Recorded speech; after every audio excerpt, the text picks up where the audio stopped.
It's the season finale. Rivalry. The Bears and the Indians of Kickoff for the 104th meeting of this season. Today, it's the Bears playing out the string to have another winning season.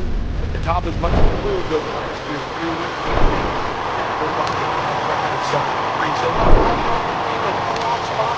To finish strong, finish with a fantastic season. Thomas Case, Bears, they want to go out strong they have a season 5-5. So Jack, when you look at this game, from either standpoint, this you always want to finish strong in the football game. That's what I think both teams look at here.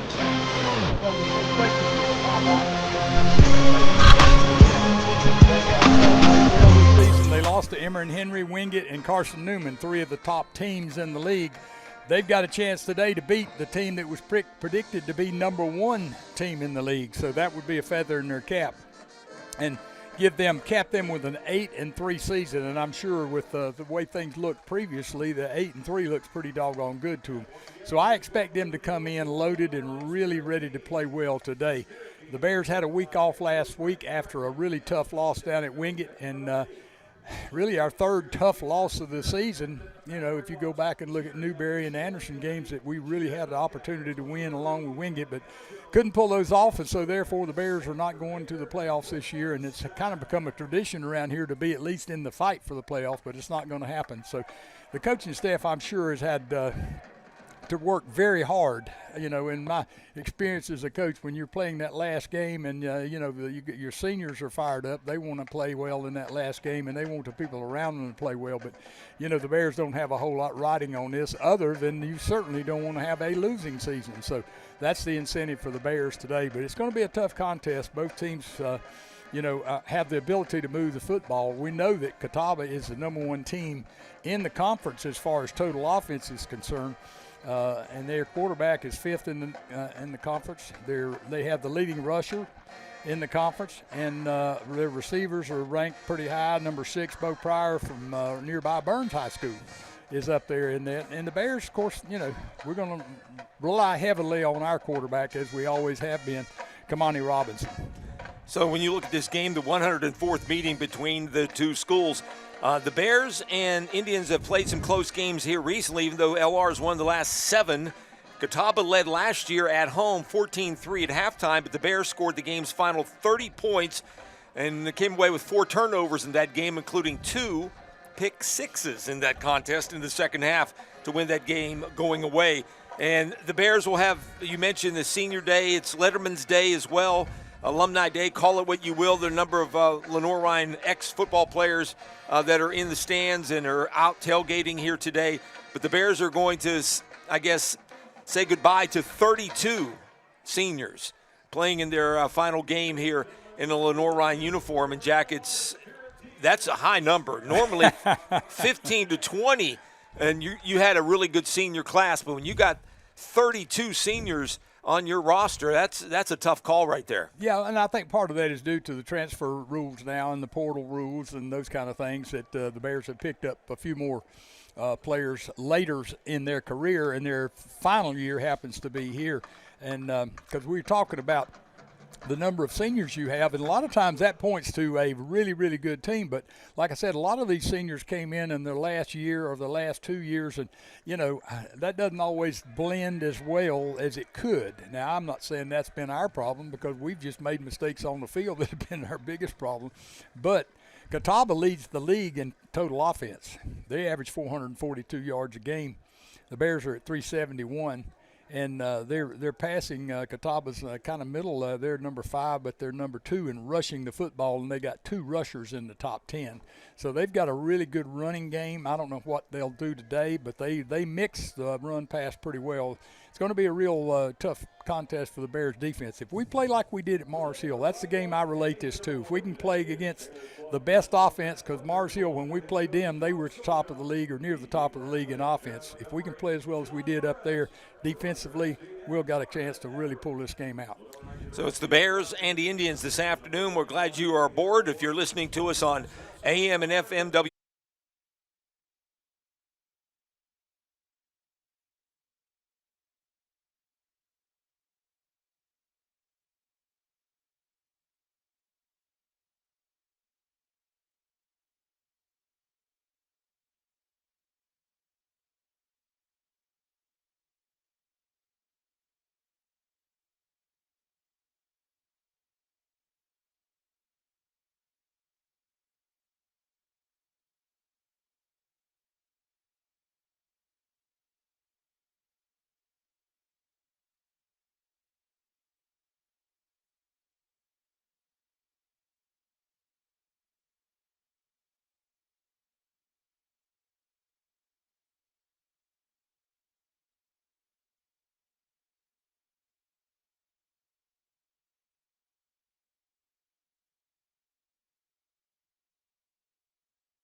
It is senior day here at Casey Stadium as it's the final home regular season game for the UAlbany Great Danes, and they host and take on the Towson Tigers, in which should be a good and competitive game here this afternoon for both of these teams. Hi, everybody. Michael Johnson Jr. here alongside my partner, Matt Kearns. And, Matt, look, it's no secret both of these teams struggling here over their last 5 or 6 games. But for UAlbany's perspective, maybe a little extra motivation and juice in the players since it's senior day, right? Senior day, you got 24 guys graduating. Unfortunately, a lot have been banged up, but that'll certainly bring some juice. It's also a little brisk here in the Capital Region. This is Towson's first true game of the winter season, so we'll see how they're able to adapt to the elements here as we take a look at the standings. And, boys, it's a tight race at the top, MJ. It should be a fun week of CAA football. See how things shake out and how the championship will end up forming. Yeah, and you're still searching for that first conference win. If you're Jared Ambrose, no better way to do it at home here on senior day. Matt, some key players, lots of them on both sides. We start on defense for Towson here today. Yeah, Miles Brody, he has been a stud. 8 PBUs, which is tied for 4th in the CAA, leads the team. He had 7 tackles and 2 PBUs last week against Villanova, so look for him to have a big game in that Towson secondary. And you flip the page to UAlbany and Jack Shields. Boy, did he have a great game last week, even though they come out with the L. 22 of 31, 235 yards, 2 touchdowns. He started out that game 6 for 6, so he'll have to look to get into a groove here if the Great Danes want to find a win here at home. Brody, a true lockdown corner, one of the best in the CAA, and Shields arguably his best game of his career. Kickoff coming up next here on Flow Sports. All right, getting set for the coin toss here at midfield. Captains are out and ready. Hard to believe it's already the final home game this year. 6 home games for this UAlbany football team. And yeah, you heard it in the open, Matt. Towson's first cold weather game this year. Shout out our guy Dave Vatz, the SID, former UAlbany guy himself, helping us out with Towson. And looks like I believe UAlbany's going to receive this. And there's a shot at Pete Shinnick. We had a nice conversation with Pete this week, Matt, his 3rd season, and I love the core values that he instills in this program. 3 of them: positive energy, unity, smart hard work for Coach Shinnick. Really upstanding guy. Enjoyed our chat with him this week. Yeah, it was great for him to take some time out of their busy schedule. He's got a lot of connections to the Towson area, the Maryland area as a whole. His father played for the Colts back when they were in Baltimore, so he's a really outstanding guy. He's built quite the program in his short time here, just his 3rd season. Had a ton of success at West Florida, a D2 Coach of the Year a couple years while he was there, also a D2 National Championship. And you see the amount of Florida guys on this roster. He has found the type of guys he wants to recruit here. And there's a look at Coach Ambrose, who is really looking to finish this season, the homestand, with a win. Obviously, these seniors are going to be coming out here flying. Yeah. So you'd like to see some energy, and obviously Shields, they got to get him into a rhythm quick. All 24 seniors were honored before kickoff, and he's still searching for his first conference win. Cloudy, 43 degrees, by far the coldest of the home games, right? But the 6th and final here at Casey Stadium. Nice looking crowd on hand, always is at senior day. Towson wearing the white uniforms with the black pants, gold on the side. UAlbany going purple helmet, purple jerseys, a little bit of the gold, of course, on there, and then the white pants. Getting set to kick it away is Caden Williams. He has not missed an extra point this year. Pete Shinnick said they will try from 55 yards. If he's got the opportunity. Williams kicks it off. We are underway on Flow Sports. Michael Johnson Jr. and Matt Kearns with you. Thank you for tuning in. Return by UAlbany. We got a decent return here. Look out.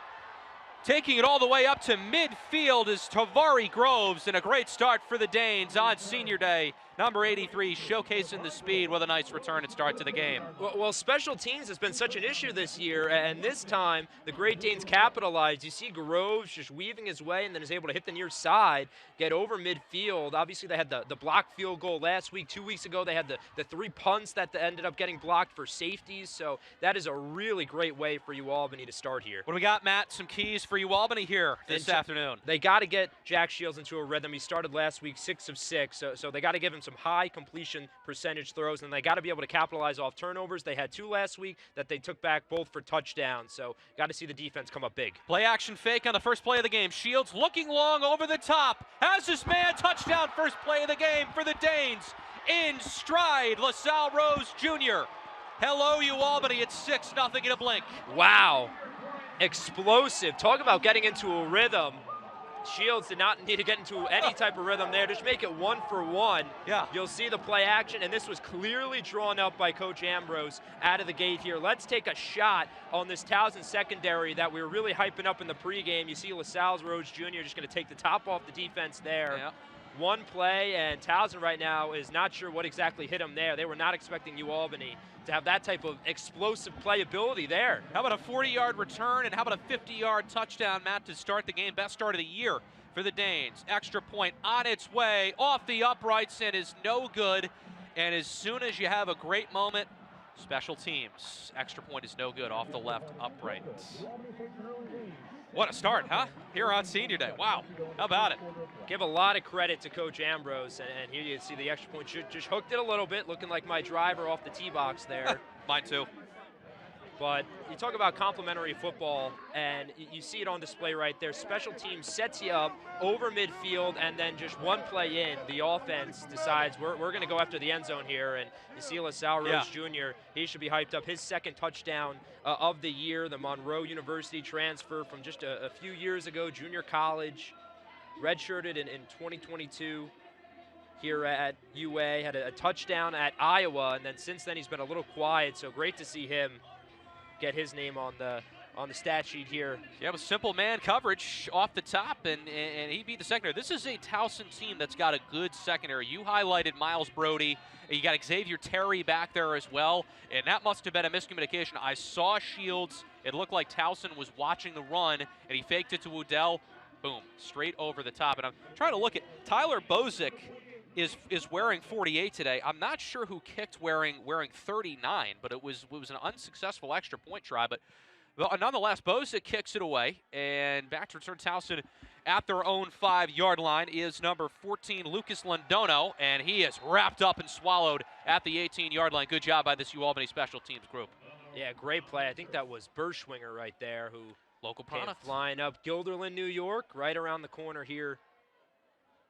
He had a great game last week for UAlbany. And then you take a look here at the Towson keys, and they got to be able to, on defense, get to Jack Shields. They only have 12 sacks, last in the conference, and obviously it was a tough way for the defense to start. And then obviously for this offense, Andrew Indorf got to spread the wealth. He's been doing a great job of that this season. 8 different players with at least 1 receiving touchdown. This is a highly explosive offense. He's a true freshman. He has no interceptions in his last 4 games, and he takes a snap. Play action fake to the far side. It is caught by Londono. He makes a man miss up past the 35. Tackled out of bounds at the 37-yard line.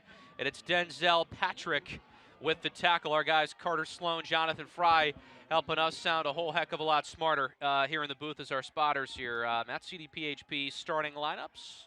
We're CDPHP, proud sponsors of the University of Albany here. Do great work in the community. Play action fake again, almost an RPO, and that was thrown to the sidelines, incomplete. But Indorf is a guy that Pete Shinnick couldn't have enough nice things to say about. As a true freshman, he doesn't turn the ball over. He does not make mistakes either. That's key, because you know that saying, freshman mistakes. You haven't seen it from Indorf so far this year. Another Florida product at a St. Thomas Aquinas High School, one of the best high school programs in the country, and he slipped in here to Towson and has immediately taken over that starting role and has not let it go. Yeah, he holds on to it here. This is, oh, be careful there. That ball's loose. They're going to wave it incomplete. UAlbany thought it was a fumble, but it's a lot of RPOs here early. You know, yeah, it was holding on to it like bubble screen. Interesting. A little tight end RPO there. It looked like that was number 22, Bryce Butler. Yeah. The big tight end, they were trying to get him in space there.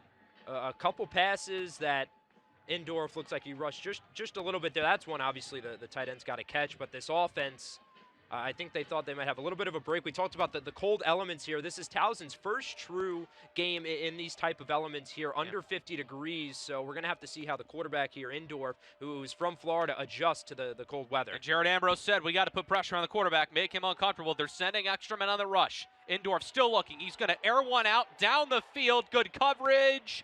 And as I was going to say, bodies and flags fly. And they're going to get a pass interference on UAlbany. It was intended for number 7, Sam Reynolds. We had 2 purple jerseys there who could be culprits for pass interference. Pass interference, defense, number 38, 15-yard penalty. Tough one there for the Danes. As you know, pass interference. And look, Matt, when you look, it's nobody. If you don't turn around, there's a lot of contact. And it was intended for Reynolds, but the PI is called, and it helps out Towson. That's a 3rd and long. That's one you want. You want to try and give it back to your offense. That was Jaden Williams. Couldn't quite tell he was in coverage there, but the ball was a bit underthrown. And unfortunately, anytime you catch a defensive back who's not able to get their head around, more times than not, that flag's going to get thrown. So great job there by Indorf, realizing that his man had gotten behind the secondary. Let me give him a shot, and if it's underthrown, hope I can catch the DB sleeping. Here's a wide receiver jet sweep. It's Sam Reynolds. He's got space to the 25, down at the 20-yard line. And Pete Shinnick is going into his trick play bag. I believe 38 is Donnie Jones, if I'm not mistaken. I just think he's wearing a different number again out there in the secondary. We know, 23 as of now, season-ending injuries for this UAlbany Great Danes football team. Just an absolute crusher. Nothing you can do about it. But Jared Ambrose in this culture has not wavered. It's the next man up mentality. We got empty tray for Indorf. He's under center. Now we've got a man in motion, and that's the big tight end Butler. Perhaps as an extra blocker. It is a direct handoff, and up the middle, finding space, getting about 8 or 9 yards, and a good gain there. Tackled by Denzel Patrick, and a carry to Al Wooten, the second, the leading back for the Tigers. Great play there to get the run game going. Towson has struggled running the ball, as has Albany, the 2 worst rushing offenses in the conference. So gonna look to get the ground game established early. And this is a designed, looks like quarterback draw. And it was a tackle made down there. It was a group of Danes, and it's going to be a 3rd and short. I was going to say, he did not get the first down. Balatsima Kamara with the tackle, number 0, one of the key pieces of this defensive line. Big 3rd and short here. Yeah, it looked like that was a bit of a broken play there. Indorf was looking to hand it off. I think he thought Woon was going to take it, and then when he didn't, Indorf says, I got to try to make something out of this, not put the ball in harm's way. So they end up losing a yard. But in the red zone here, so you got to be able to convert this close, come away with some points. Reimer red zone, 3rd down and 1 at the UAlbany 11. Indorf hands it off and in some space, breaking a tackle, heading towards the end zone. Touchdown, Tigers. It is number 3, Camarion Battles.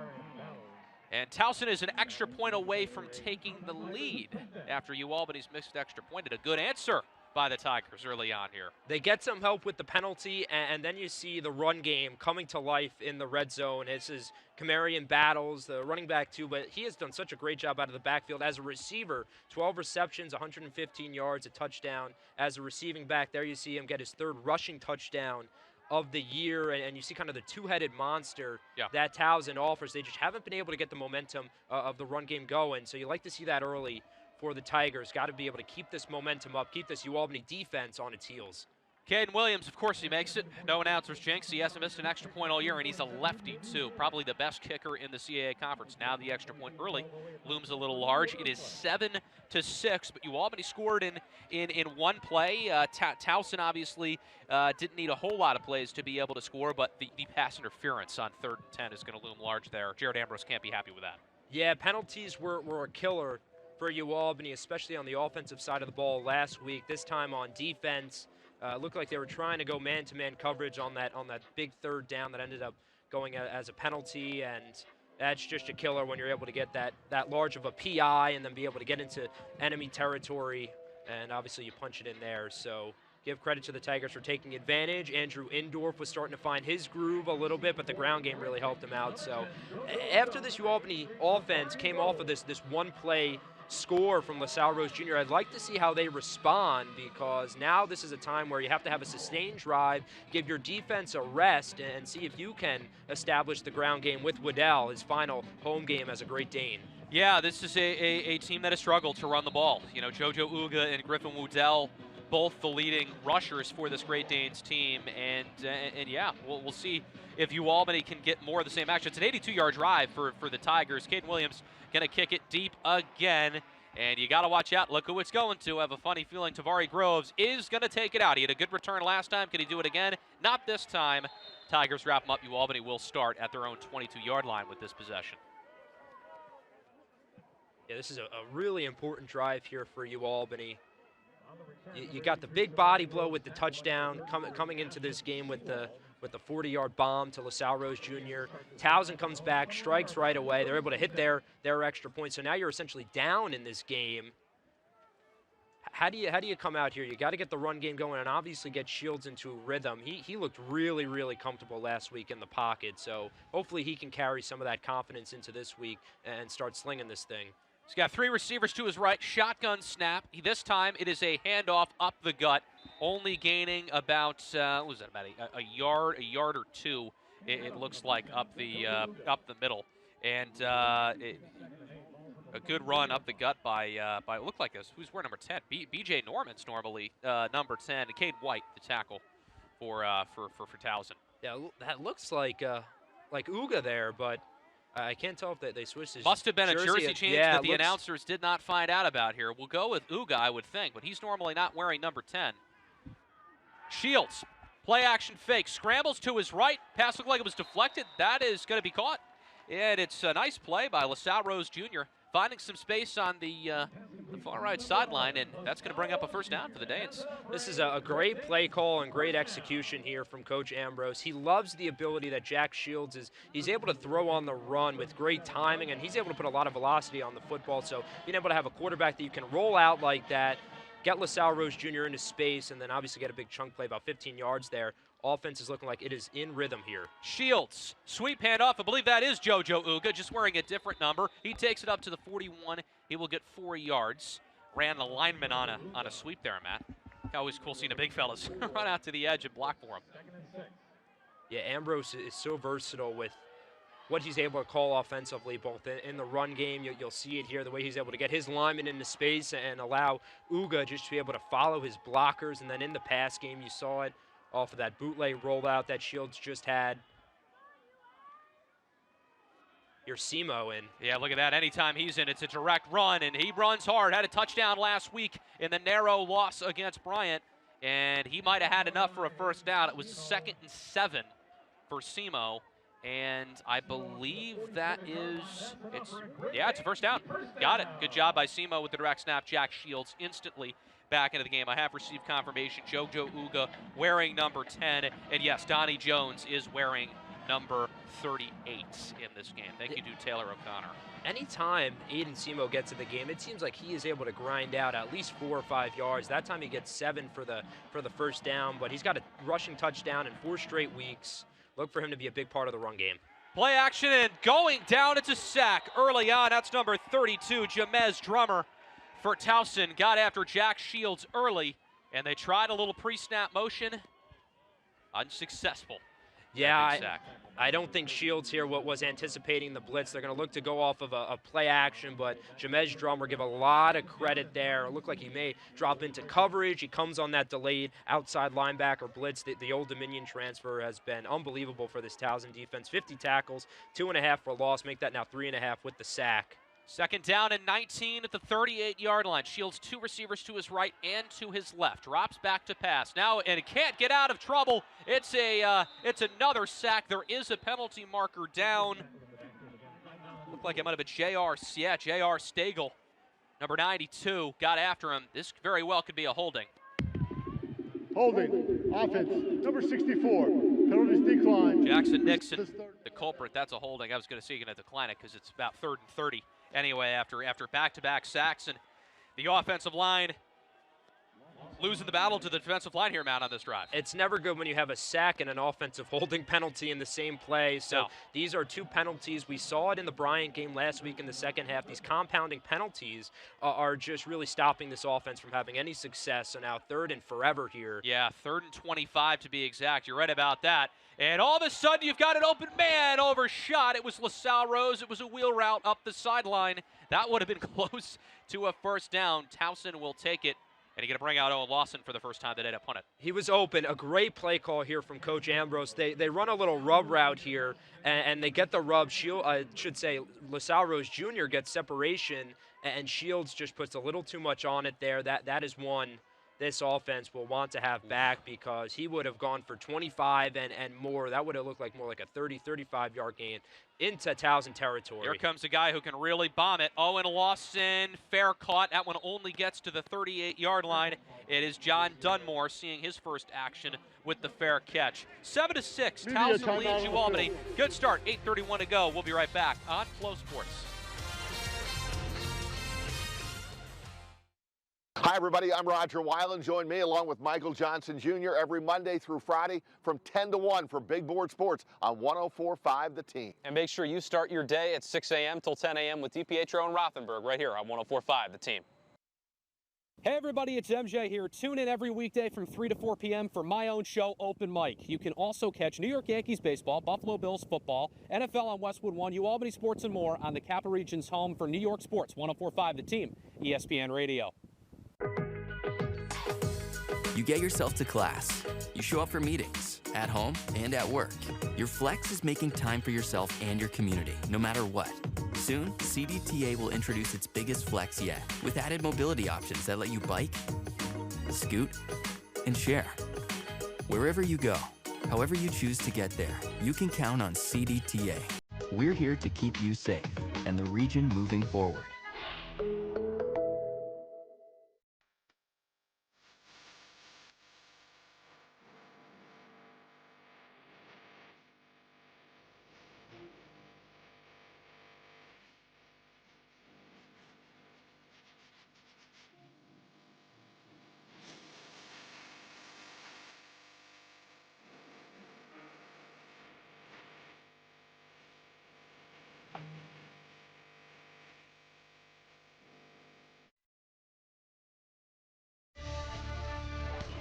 Seven to 6, Towson leads the University of Albany here on Senior Day. 8:31 to go. Good shot of the crowd. Very nice crowd on hand here at Casey Stadium. 8:31 to go in the first. Town Square Media, proud sponsors of UAlbany Football, and 104.5 The Team ESPN Radios. The Capital Region's home for New York sports, including New York Yankees baseball, Buffalo Bills football, and UAlbany Great Dane athletics. Tune in every weekday to hear Big Board Sports with Roger Weiland from 10 to 1, and Open Mic with this guy MJ, who sounds familiar from from 3 to 4 p.m. As we're set to go here at the starting their own 38-yard line are the Towson Tigers. Fresh off of their touchdown drive that was 82 yards. And it's Andrew Indorf, the freshman, who takes the snap and a good pass out. Making his second reception of the game is Sam Reynolds, or first I should say. He was the intended target on the pass interference. Reynolds with the catch. And you take a look, Matt, series history, 10th all-time meeting. Tigers lead at 5-4. I was there solo radio on October 7th, 2023. UAlbany won at a goal line stand. A name Great Danes fans will be familiar with. Dylan Kelly made a tackle on 4th and goal. Nathan Kent was the quarterback then. He was still on the roster, by the way, but he's backing up Andrew Indorf here today. So it's a close all-time meeting. UAlbany looking to make it obviously 5-5 with the 10th all-time meeting here. Indorf takes the snap. It is a handoff to the gentleman who scored the touchdown. That's Kamarian Battles. You will see him in Wooten consistently, like you mentioned, Matt. Kind of a committee backfield. Yeah, Wooten is the veteran presence there, but you'll see Battles, as we said. Not only is he a great runner, but he is more their third down receiving back, so he'll look to stay in there, and he is dangerous with the ball in his hand, so watch them try to run some type of design screen pass or swing pass for him in the backfield and just get some blockers and let him make people miss in the open field. Winston Watkins is in the game, the lefty. He's 6'5". He is checked in on 3rd down and 2, and he's going to run it. Good luck stopping him, and he picks up 8 yards and a first down for Towson. Yeah, 6'5", 245. I mean, what are you going to do getting that guy running downhill? What can you do? He could be a defensive lineman, but instead he's got such prototypical size as a quarterback. They bring him in primarily to run the ball, but he brings a ton of different skill sets, including being a lefty, just completely throws off a defense being a southpaw, so he'll stay in there. He's still in the game. Yeah, Chris Gales, who's had a nice season with the tackle, he's going to hand off to Battles, who doesn't really go anywhere there. And, oh boy, I was going to say there's a UAlbany player down, and that has unfortunately become a familiar sight this year. Dylan Dunathan, by the way, is wearing number 8 in honor of the late, great A.J. Simon this week. Yeah, it looks to be Irv Wiggins Jr., I believe. Well, yeah, that is number 21. That's probably your best, arguably your best secondary guy down early. Yeah, could not tell what happened on the play, but not good. Definitely their best cover corner. It looked like he came off, was able to get up, wasn't able to put weight on one of his legs there. So hopefully he's all right. But as you said, he is definitely their best cover cornerback, arguably their best player in that secondary, along with Joe Thomas Kamara. They've got a ton of talent there. And Denzel Patrick, another one of those guys, too. He had the forced fumble last week against Bryant. You were here for that. What a game, huh? Unbelievable. Tough break at the end, and good to see that Wiggins is on his feet. But yeah, what, 27-24 was that final against Bryant. It was a barn burner, and unfortunately a blocked field goal was the difference in that game at the end. Yeah, and that is something that the Great Danes need to work on that last punt. It looked like the snap there was a little bit high to Lawson, and it really wasn't a great punt for UAlbany. Good field position for Towson, so still got to clean up some of the special teams here in order to give yourself a victory. Obviously, you missed the extra point, a tough punt, so you need to get things together in that department. Going empty tray, how about it? 3 receivers to Indorf's right. 2 to his left, 1 now goes in motion. It's Battles. UAlbany's got to keep an eye on him. There's where it goes on the swing pass. Battles past the 40, and he's out of bounds at about the 35-yard line. He is, actually I should say, yeah, it is 35. That's going to be good enough for a first down, move the chains for Towson, continuing this drive along. From Sawdust, Florida, he has top-end speed. He had over 2,100 yards in high school, this freshman. He also was top 6 in his county in both the 100 and 200-meter sprints in track. So he has speed for days. You just watch this Towson offense get him the ball out of the backfield and make guys miss. A lot of pre-snap motion. Pete Shinnick is all about that. You saw it again. Drop back pass for Indorf, and he's going to take off and run. The freshman slides down at about the 23-yard line, and it's another first down. I was going to say, Matt Jared Ambrose knows this team well. He was an offensive coordinator for 9 years, 2009 to 2018. His brother, obviously, he coached for too, and still a member of the staff as well. So some family ties to Towson University, which is great. Going no huddle offense here. 2 receivers to his right, 1 to the left of the freshman quarterback Andrew Indorf. Battles to his right, and he fakes the handoff, and again going to run it. This time nowhere to go, and surprised he didn't slide. Takes a shot, gain of about 3 or 4 yards on the first down. Tackled by Brad Igwiki, one of the local products from Gilderland.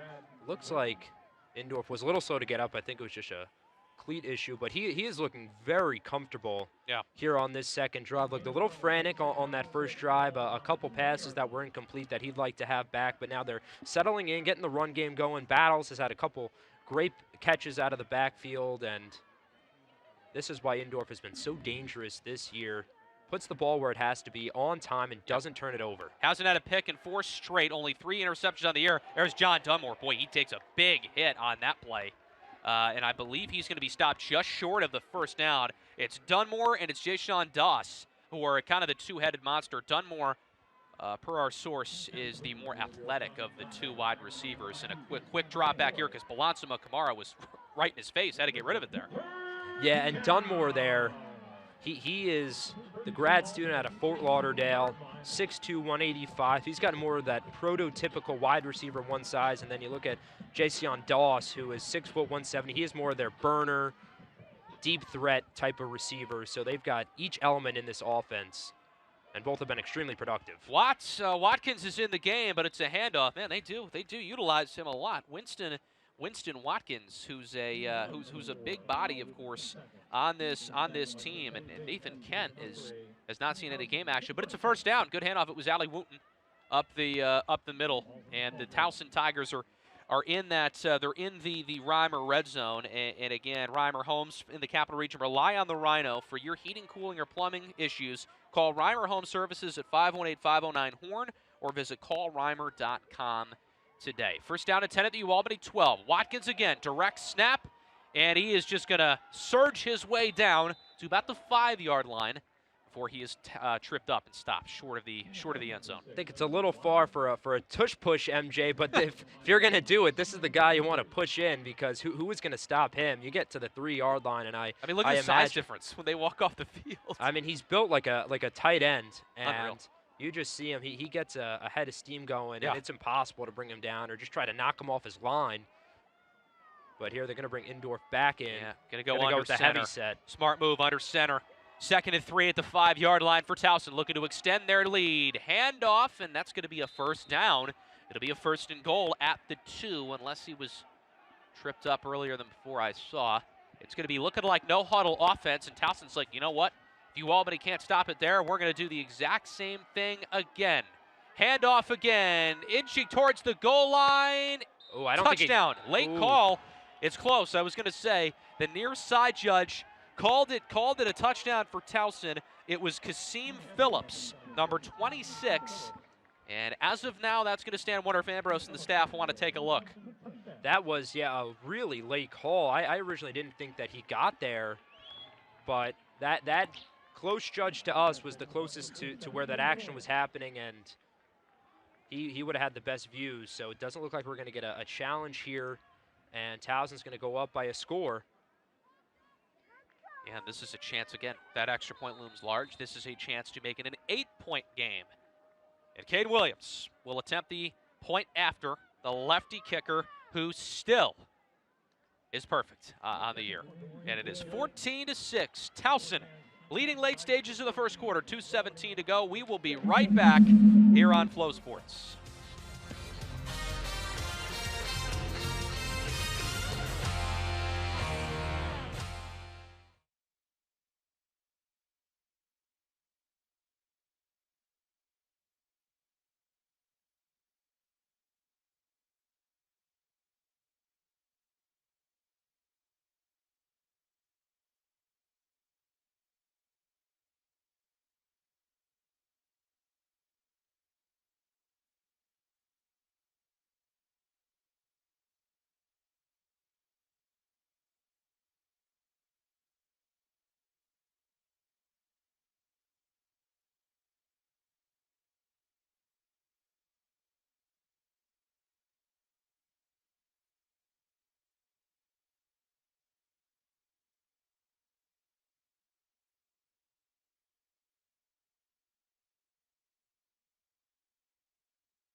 Towson leading UAlbany 14-6, 2:17 to go in the first quarter. And that is the touchdown by number 26, Kasim Phillips, who just snuck in there at the end, reaching over the pylon, the goal to gain. And Towson up early on back-to-back touchdown drives. And that one, of course, was 12 plays, 62 yards. The first one was 7 plays, 82 yards. A Broadview, a couple word from the sponsors. Broadview Federal Credit Union, the official financial institution of the Great Danes, and the Bone and Joint Center, orthopedic excellence and exceptional care. Set to kick it off is Cade Williams, after what looked like an extra point challenge by some lucky fans. Towson is looking like they are in rhythm offensively. A 7-play drive followed up by a 12-play drive that both result in touchdowns. They have responded after UAlbany came out with guns blazing and took that deep shot to LaSalle Rose Jr. And right now the Great Danes offense is spiraling here. That last drive was just killed by penalties. They need to clean things up and got to stay ahead of the chains, make this third and manageable. You can't ask Jack Shields here to do it all when it's 3rd and 10, 3rd and 15, and that is just too much to put on one man's plate. Fair caught by Tavari Groves. He ran it out the first 2 times, but not that time. So UAlbany will have it at their 25-yard line. Drive number 3, touchdown, 1-play punt, and 2 sacks last time. So you've literally gone night and day on your first 2 offensive drives.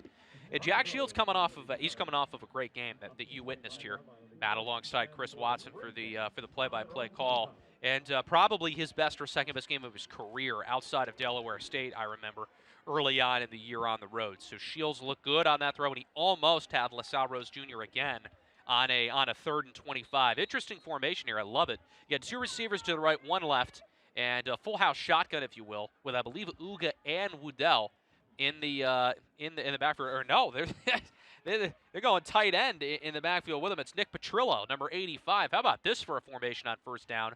And they're going to hand to Uga. Petrillo, no, it's a fake? No, that faked me out. That's hand-up accountability on that. I thought it was a handoff there. Shields instead keeps it.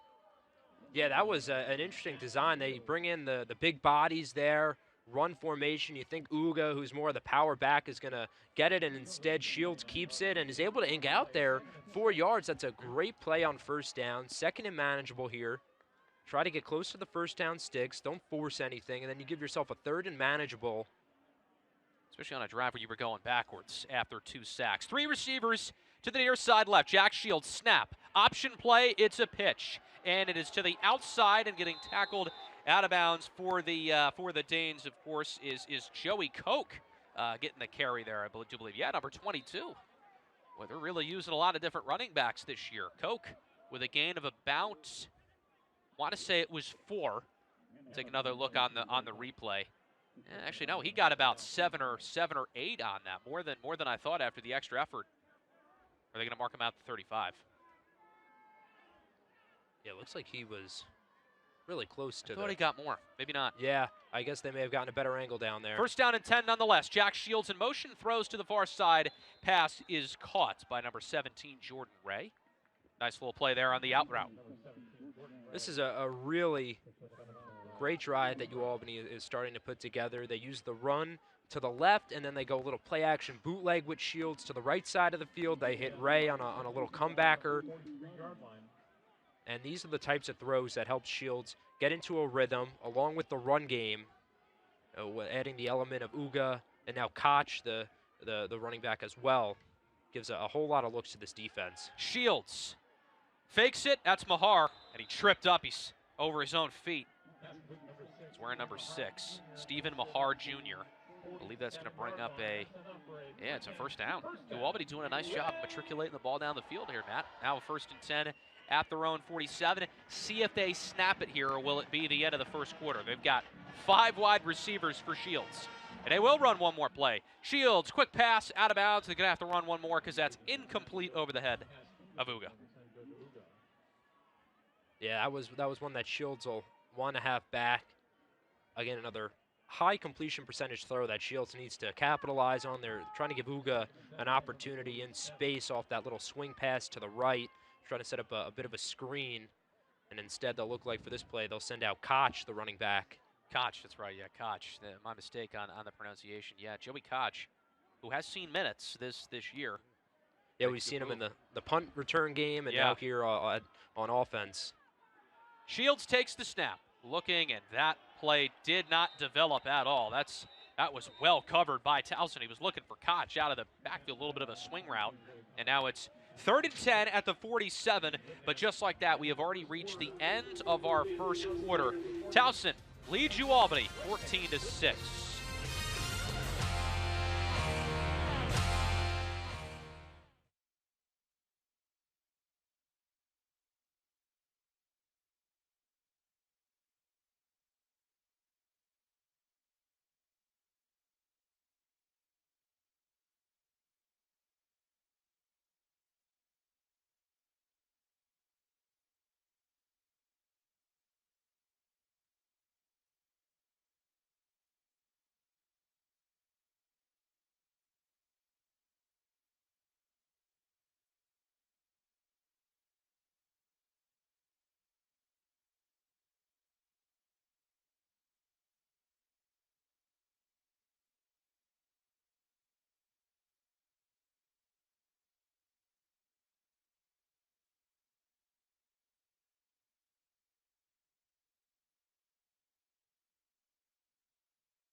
14-6, Towson leads the Great Danes of UAlbany here at Casey Stadium on Senior Day.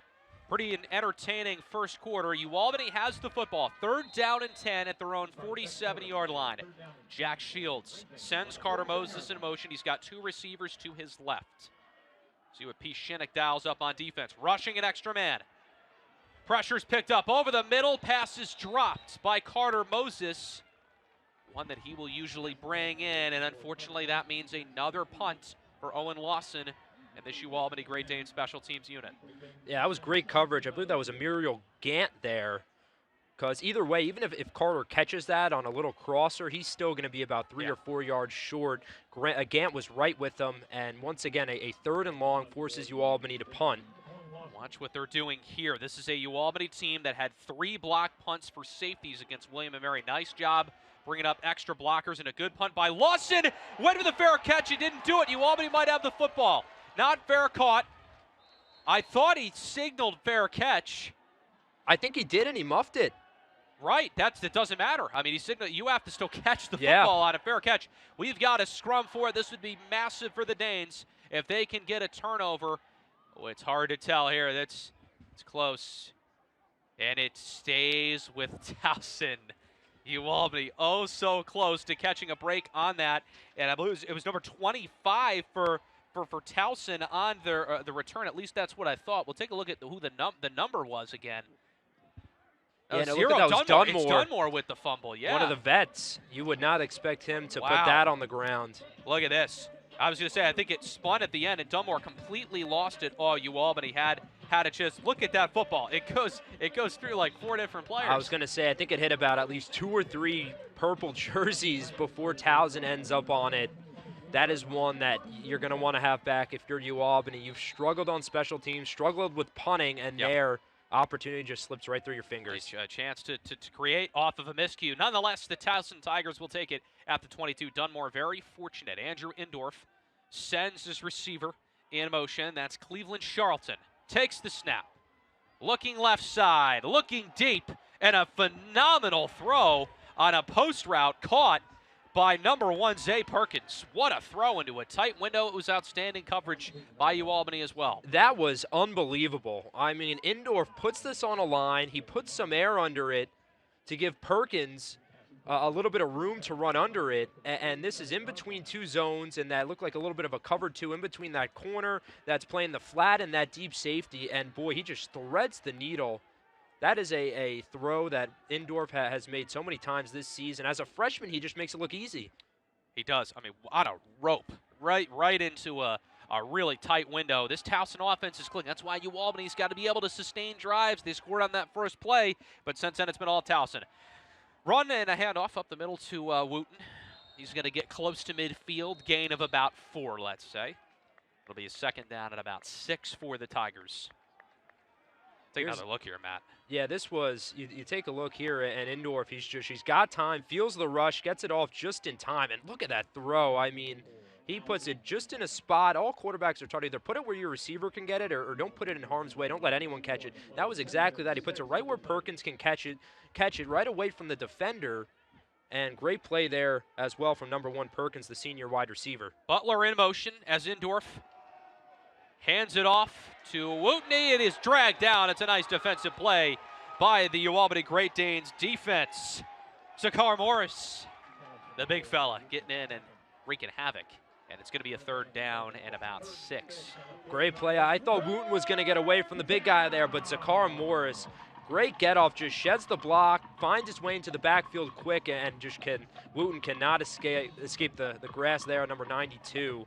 Who's been having a great year for this defensive line that's been really banged up. 5th on the team in TFLs, coming into this game with 3.5, now 4.5.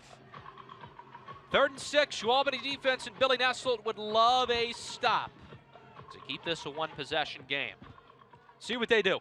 Setting out in motion, number 7. Justine Diggs.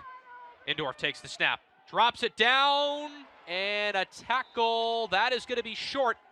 It's going to bring up 4th down. It was Battles. And Denzel Patrick with a phenomenal tackle. That's a tough open field tackle to make. And 4th down and 2, I'm assuming Pete Shinnick's going to keep the offense out there on the field. Indorf has all day to throw there, and great coverage by UAlbany on the back end, but defensively you got to get some pressure there on 3rd down. Instead, Indorf dumps it down. You hold them short, but 4th and 2. So far this season, Towson's done a great job on 4th down, 62.5%, second in the CAA. 4th down and 2 at the 47-yard line. Indorf looks back to the sideline. Biggest play of the game so far, with UAlbany trailing by 8. Delay. And no, it's a delay of game. Were they going to snap that football or not? I'm not sure. Indorf he kept clapping his hands, maybe wanting his center to snap it in Joden Nelson. And it's a beat-up offensive line. We learned that in our preparation for this game, but that's a punt. That's a win for UAlbany, and Indorf is frustrated. That was not the plan. A little miscommunication for the Tigers, Matt. Yeah, you were wondering if Indorf was simply doing that for theater to try to get UAlbany to jump offside, but you're absolutely right. He looks very frustrated. I think they wanted to get a playoff there, and why not? 4th and 2. You've done so well on 4th down this season up to this point, but clearly there's something with the offensive line. They didn't get the message. They're actually running a play.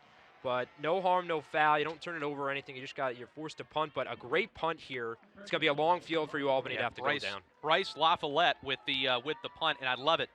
They're called the Special Forces, not Special Teams. That's what Pete Shinnick is donned the nickname for his special teams unit, Special Forces. How about that? I love it. Very unique. Both the kicker and the punter for this team, Williams and LaFollette, have been some of the best in the conference. LaFollette, he's got a huge leg, second in terms of punt average at about 44 yards. You see it there. He pins UAlbany back. Another punt inside UAlbany's own 20. And offensively, this is not the spot that you want to start. The wheels are starting to come off a little bit. This is the time for a sustained drive.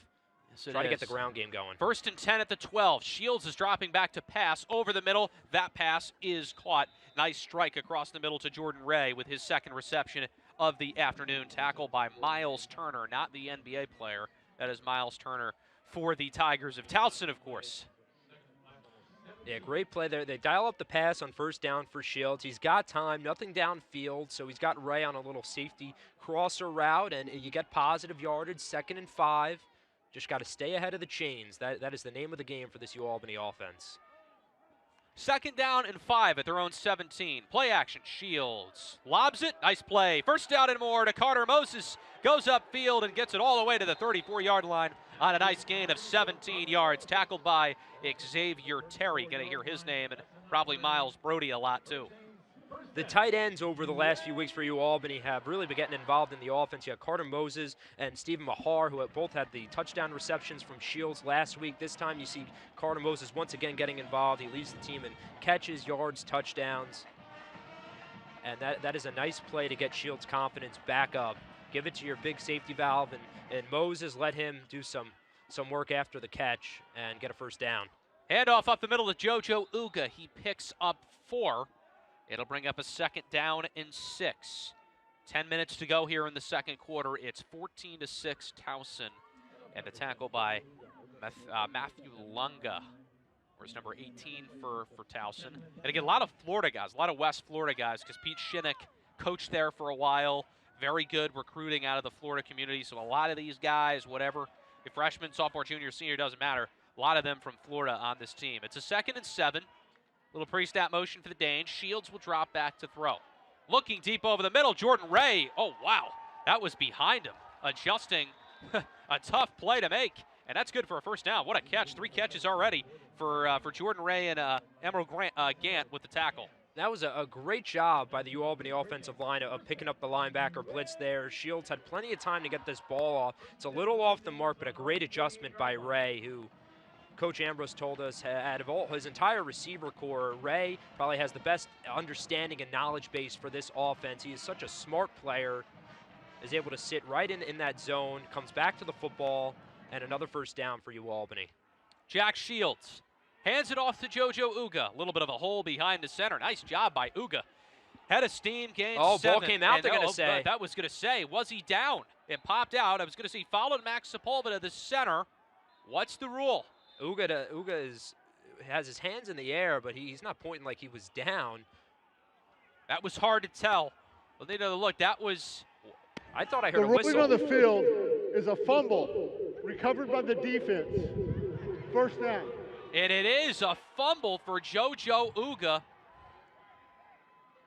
And Jared Ambrose is frustrated. I don't even know if he's going to look. I'd love another look. Yeah, because they went down, he's found, and it was Caden White was in there. Uga up the gut, churns it forward. I don't think he's down there. The problem is he's not. He's No, not down. he's on top of his offensive lineman. He's sitting on his lineman. Unbelievable. He's sitting on top of, I believe it's the center, Max Sepulveda. And that is a brilliant play. If you're Towson, number 2, Caden White, Matt, so alert. That's a football IQ play to rip that out. And I wonder, does Jared Ambrose want them to look at it? Recovered by the defense. Previous plays under further With review. 8:41 to go, the officials are gonna take a peek at this. I don't know. That might be tough to overturn because you have to have enough evidence to overturn the call on the field. Yeah, Coach Ambrose is pleading with the official right now, but I don't think it's going to matter because I did not see an elbow or a knee from Uga that was down. And What are the as you said, odds? he's just laying right on top of his lineman. It looks like he looks up waiting for a whistle, and no whistle comes in, and a great play there by White to say, I don't hear a whistle. I don't think this guy's down. Yeah. And he goes and rips out the football. As you said, that's a high-level IQ football play right there. You didn't hear a whistle. You keep fighting, and look at that. Let's take another look. Uga. So it was a gain of 7, and this angle is going to be tough. So it's not. Yeah, it's Gastelum. He's resting on it. He's not down. He is not down in any capacity. That's number 59. Gastelum, Luis Gastelum, is left guard, who he's resting on. It was Gastelum and Sepulveda who created the hole. Matt, from that angle, I don't know, and again, it would be another crushing turnover for this Great Danes team on another good, decent-looking drive. You got to have a little bit of awareness there if you're Gastelum and Uga. Specifically, Uga needs to realize I'm not down. Yeah, my knee and my elbow haven't. I need to get off of my lineman and get down so I don't get this football ripped out. And Gastelum's kind of just laying there. You'd hope he can at least get Uga off of him, but instead both just kind of stay there, and they're just waiting for a whistle. And Towson, great job by Coach Shinnick. His body and never this hits defense the ground. just basically saying, hey, play until you hear a whistle, and they didn't hear a whistle. Great job to defensive coordinator Darian Doolin as well. Yep. Teaching your guys to play till you hear a whistle. And that's even, high school, junior college, and look at what's going on here out in front of us at midfield, Matt. We already know it's going to be not overturned, so it's going to stand. That's a big rule in any sport. Basketball. After review, the ruling on the field is upheld. First down, Towson. You play until you hear a whistle, and if you don't, you keep fighting. And coaches will live with mistakes based off that. You like to see the effort. In that case, you get a huge benefit from it. And UAlbany, just another killer, right? We had some penalties early in their second drive. That won't help. They just have not been able to get legs offensively. It's a good-looking drive, too. It was 5 plays for 43 yards until the turnover for JoJo Uga. And now Towson will try to take advantage of good field position at the 50-yard line. With 8:41 to go in the second quarter, the freshman quarterback, Andrew Indorf, wears number 13, signaling and making some audibles at the line of scrimmage. He will take the snap, hand off to his back up the middle, and a nice gain by number 26 for Towson, who does have a touchdown. It's of course Kasim Phillips. They're going to call it a gain of 7 yards for Phillips up the gut. Yeah, and right now, Indorf 7 of 9. He has put the ball on the money. They've had a good mix of the run game with Wooten and Battles. And obviously, Kasim Phillips, as you mentioned, he's got a touchdown in this game as well. So now you're seeing 3 running backs in the mix here for Towson, along with their big quarterback, Winston Watkins, who can also run a multitude of threats on the ground for the Tigers. Well, they've ran it 14 times. This will be their 8th drop-back attempt to pass. Wide open over the middle, it dropped. Boy, that's a costly one right there by Cleveland Charlton. He was all alone, found it right in his zone coverage, and he is going to want that one back, and now it's a 3rd and 3. Got to catch that there. Indorf, once again, look at how much time he has in the pocket. Yeah. Steps up all day. I mean, just throw. puts it on the money for Charlton, who's a redshirt freshman.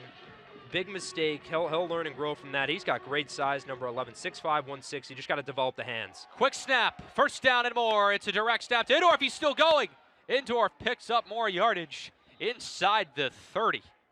showcasing his talent with his legs. It's about the third time we've seen him do that, and it's first down and 10 at the UAlbany 30 for Towson. Yeah, he puts Dylan Dunathan in a bit of a blender here. Yeah. Dunathan, who's got number 8, who's been one of the leaders on this defense, especially with all the injuries they had, just takes a terrible angle, and it's a great juke move there from Indorf to pick up the first down. And now I think Coach Shinnick is saying, we're going to bring in our other mobile quarterback here as Watkins enters the game. Yeah, we'll bring in our 6'5", 245-pound quarterback. Why not? Sakar Morris made the tackle on the last play. Watkins gonna throw it, and it's incomplete. Looking to the near side, that was Jason Doss on the left side, and it's incomplete.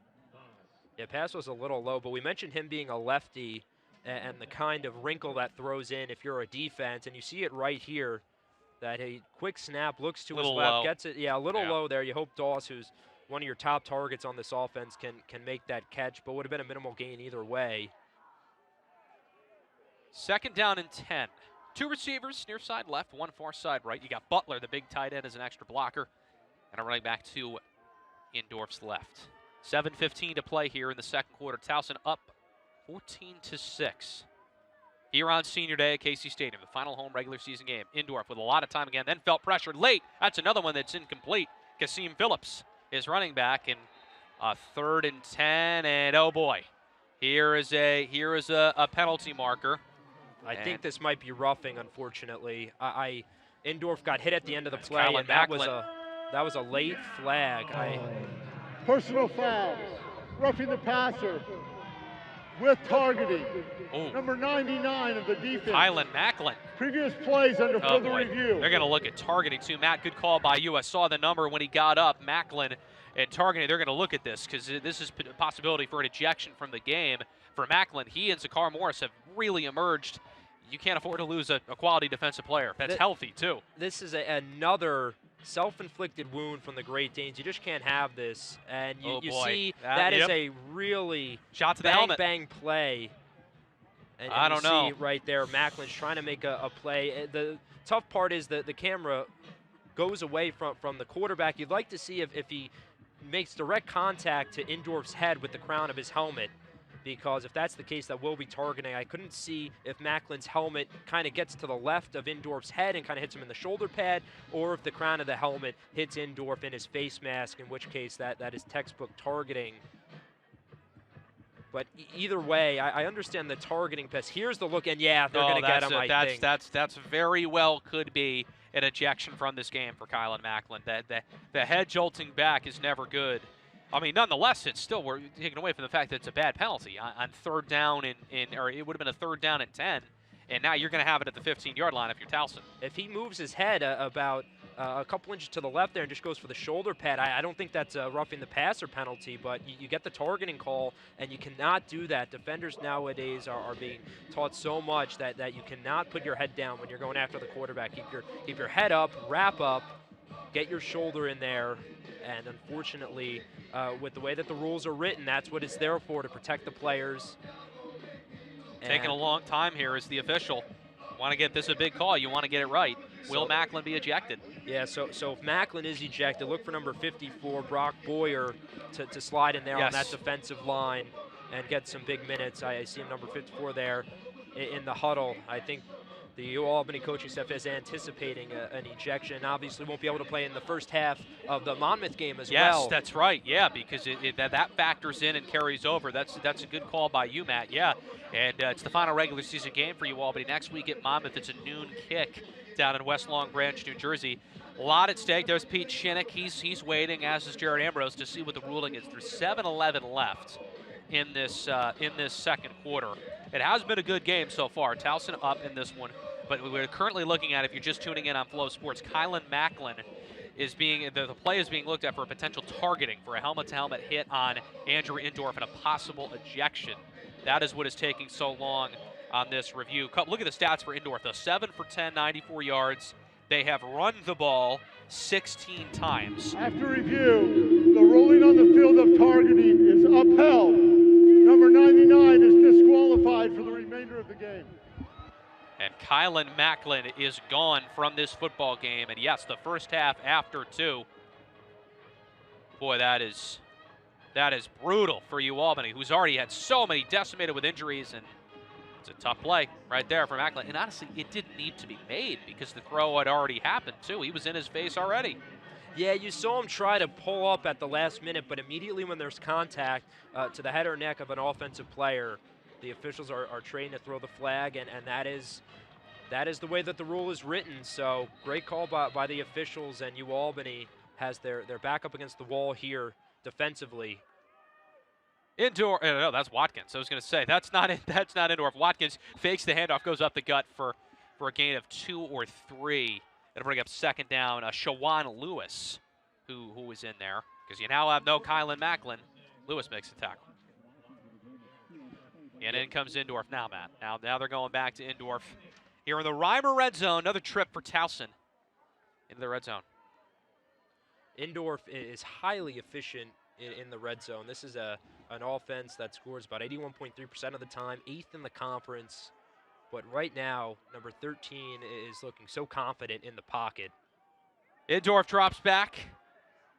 He's got his running back. I was going to say, to his left, it was Camarian Battles who went out, I think, disguised as a blocker and then ran a simple out route. It's going to be 3rd and 8 to 13. Can UAlbany get a stop here in the red zone? You'd certainly love 3.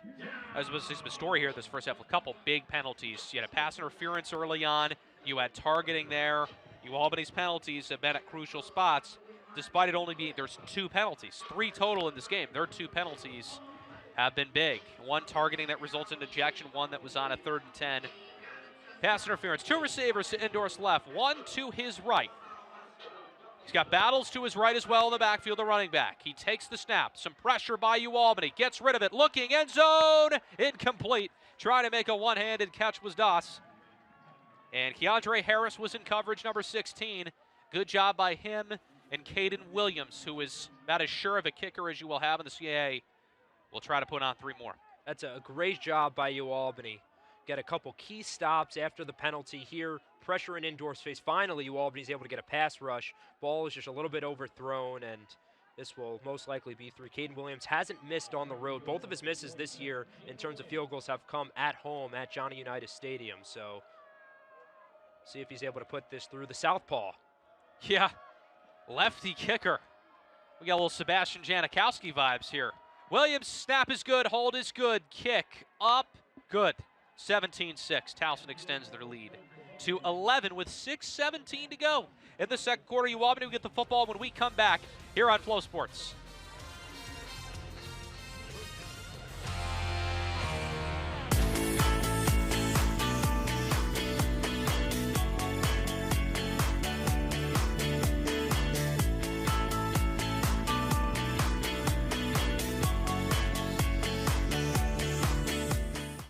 At Broadview, supporting your quest to be your best is why we're here.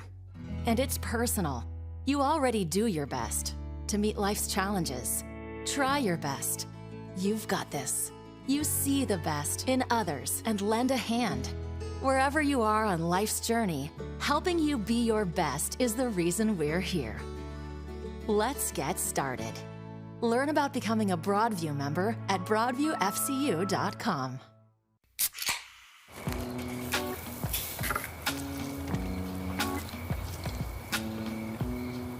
You fired up the grill for 1 hot dog?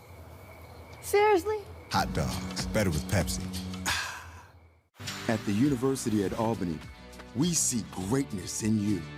There's passion and purpose, a fierce curiosity, ready to blaze big ideas and tackle the tough questions. We see grit, drive, determination. The University at Albany is home for dreamers and achievers just like you. The world needs greatness, and you are one of the greats.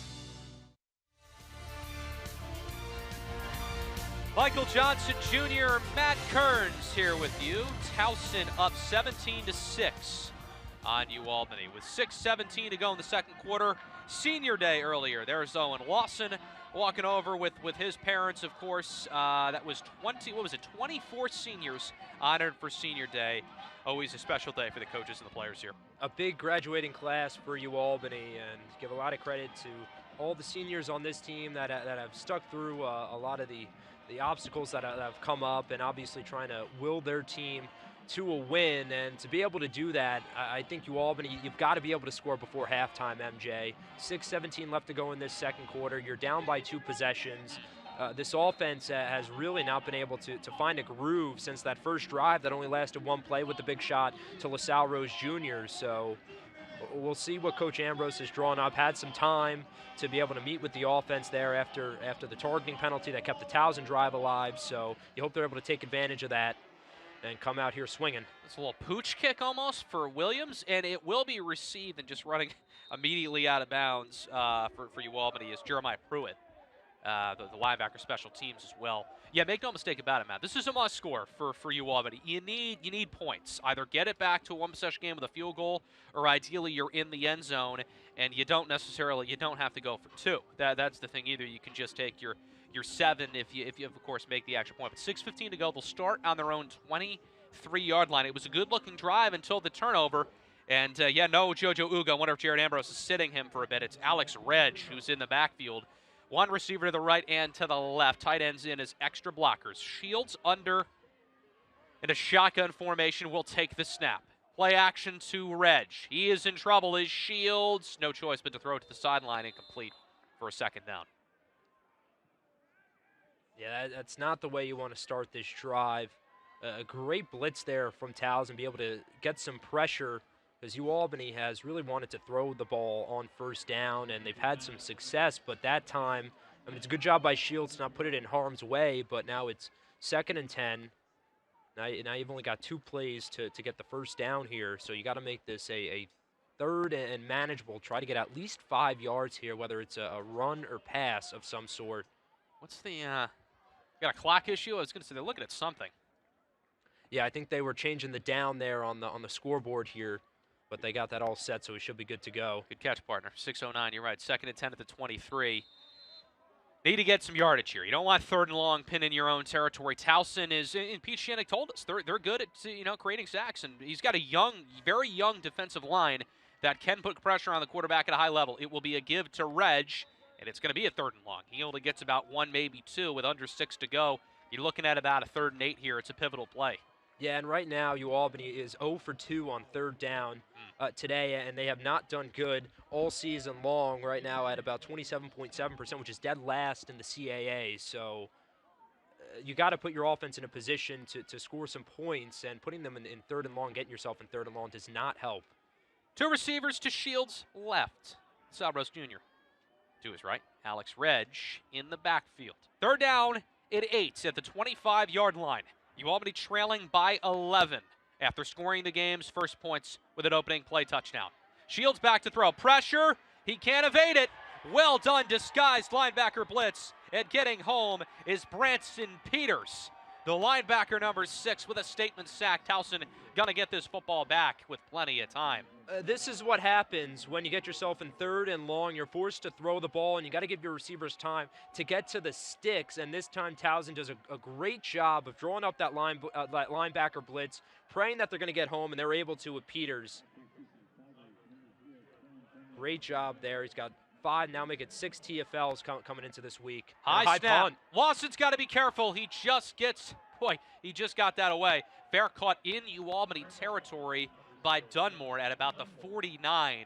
That was another second away from getting blocked. That was another high snap, and we had that on an earlier punt as well. UAlbany needs to clean this up, because even though Lawson's able to get it off, right now Towson is at the UAlbany 49. The ball is definitely over midfield, so you're not even able to really flip the field if you're UAlbany. This is a very similar spot to where Towson started off of the turnover.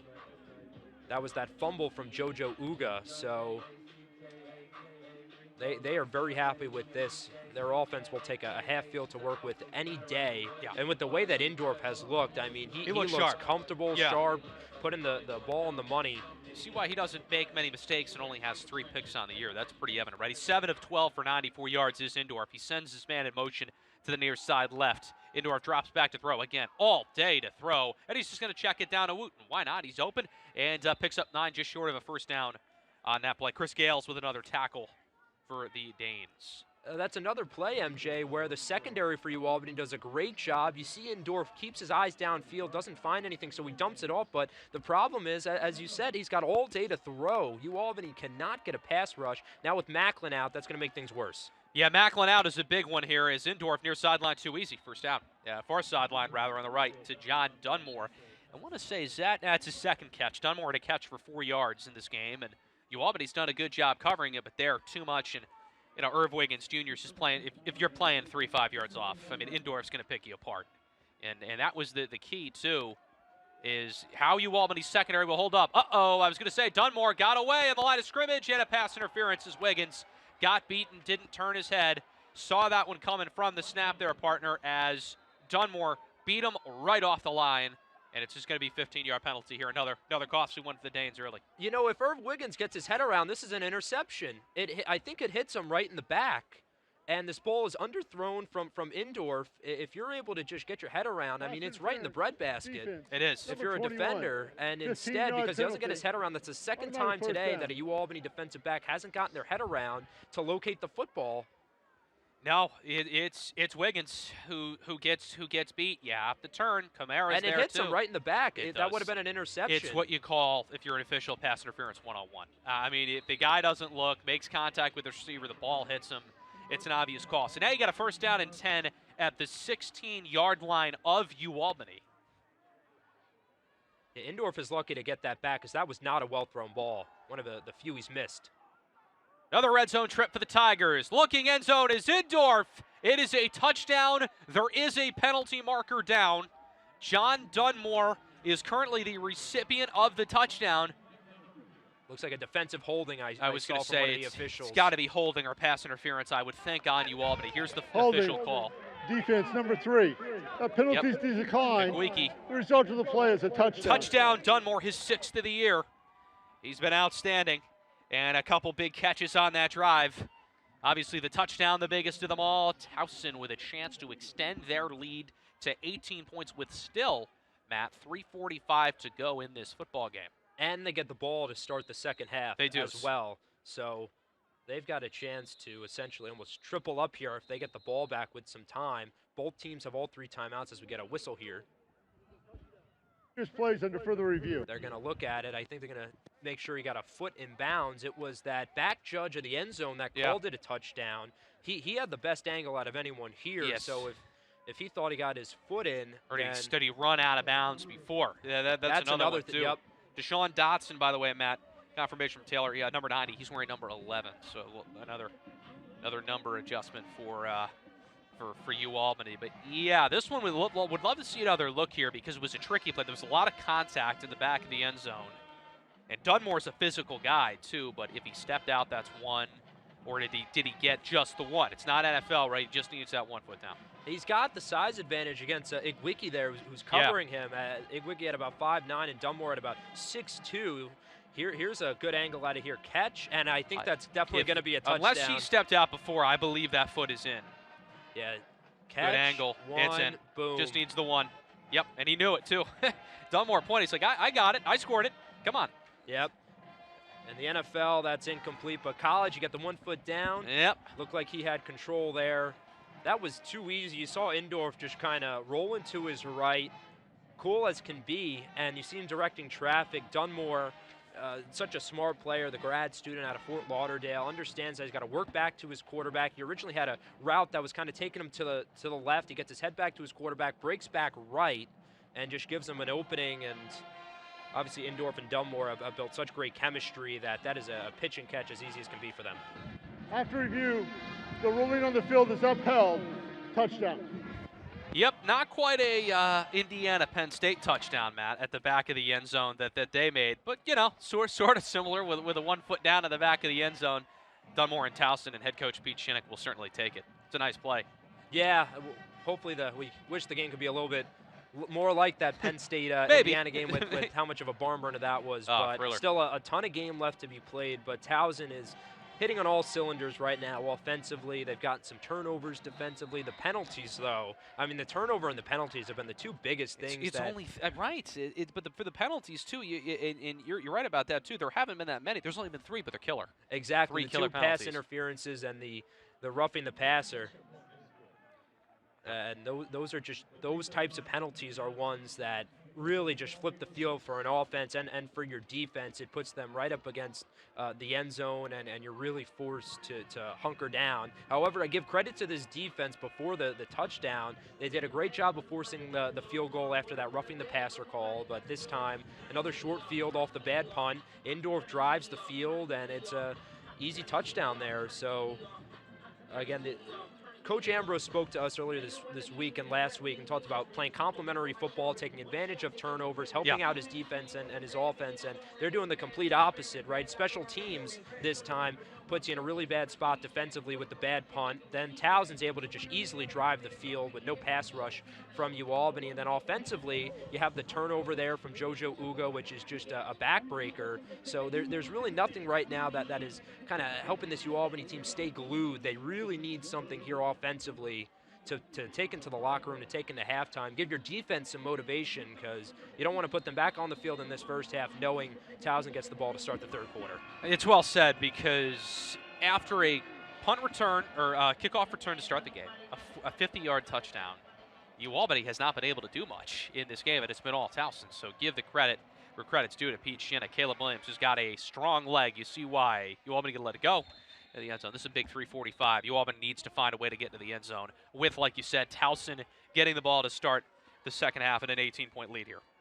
Well, the last drive that UAlbany had, first play on first down was an incompletion. They looked to go to the air. You can't have that there. If you are going to go to the air, you need a high completion percentage play for Jack Shields to get settled in and to get some positive yardage. If you're going to run the ball, you got to be able to get at least 3 yards. They've been getting stuffed up front. So this is a big play here in terms of starting the drive right, because another 3 and out just puts you deeper into a hole before halftime, which you can't have.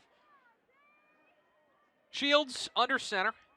He's got, I think that's Uga back there beating behind him. No, it's a play action fake, and boy, it goes down in a hurry. It was Uga, and just no time, and a big sack for Towson. Couple guys were there. I think they're going to give that to, who was that?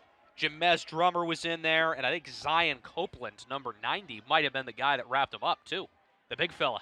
2nd and 14. That was an RPO there, and Uga, who was the back there, Shields should have handed it to him. Instead, they get that blitz. Towson comes roaring off the edge. Got a flag down now. It looked like, yeah, Shields was looking for Norman, I believe, and he was covered, and that was it. Shields had no time. Substitution infraction. Offense. 12 players in the formation. 5-yard penalty. First down.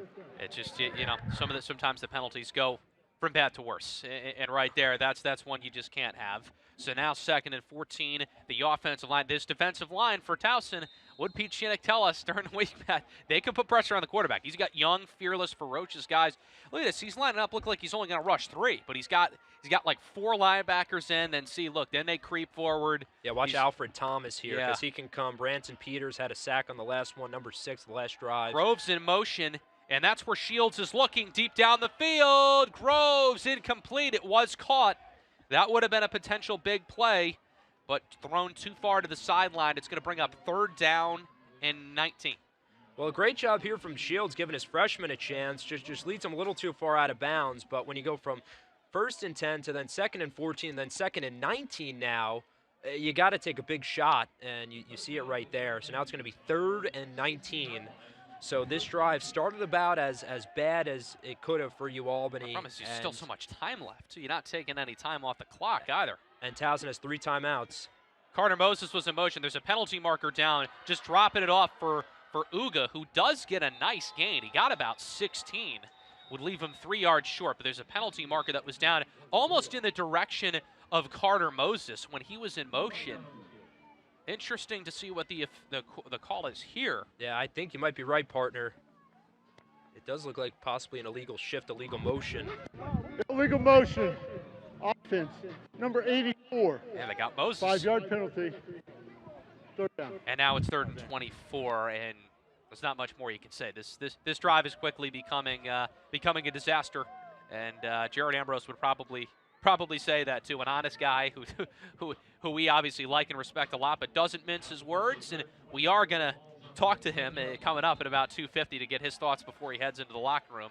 Was hoping there'd be some more positives to spin. We'll see on this drive, but you can't like what you're seeing right now as it's now 3rd and 24, and I would assume this is going to be a check down sort of play unless you're taking a shot. And he will. Give Shields credit, and out of bounds. Incomplete.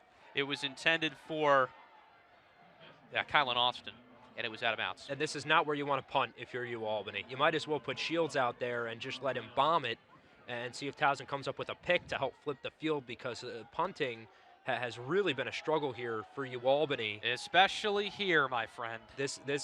Anytime Owen Lawson has to take a punt from his own end zone, you know that he's probably got a bad feeling in his stomach. This snap needs to be low. The past two have been high for him. It's got to be precise. Look at how wide the blockers are set up here. And Towson did their homework. They know Lawson standing in his end zone. See if they can get there. Nearly happens again. The punt doesn't go very far. This one's dropped again. Dunmore. And it's another one loose. The ball's bouncing around all over. Who has it? Can UAlbany catch a break? And UAlbany's already signaling. Berschwinger thinks he has it. Right away. Well, he's got to wait till the official says something. Yeah, we got a flag as well here. Oh, boy. A lot to sort out on this play. Dunmore, I think the wind or something, or the spin, the ball is going away from his hands. Lawson's signaling, too. I think, Matt, this might be UAlbany football here. Now they finally get a break. We still got to wait. I love it. You never know because both teams are signaling, so that doesn't help us out as broadcasters from our angle. Yeah, Towson, they got the first one when Dunmore fumbled it earlier in the game in the first quarter, and it was the same type of punt. He's running towards that far side coming up on the ball, and he just mishandles it, and it's the same kind of punt here. I mean, hits him right in the numbers and just bounces off of his chest.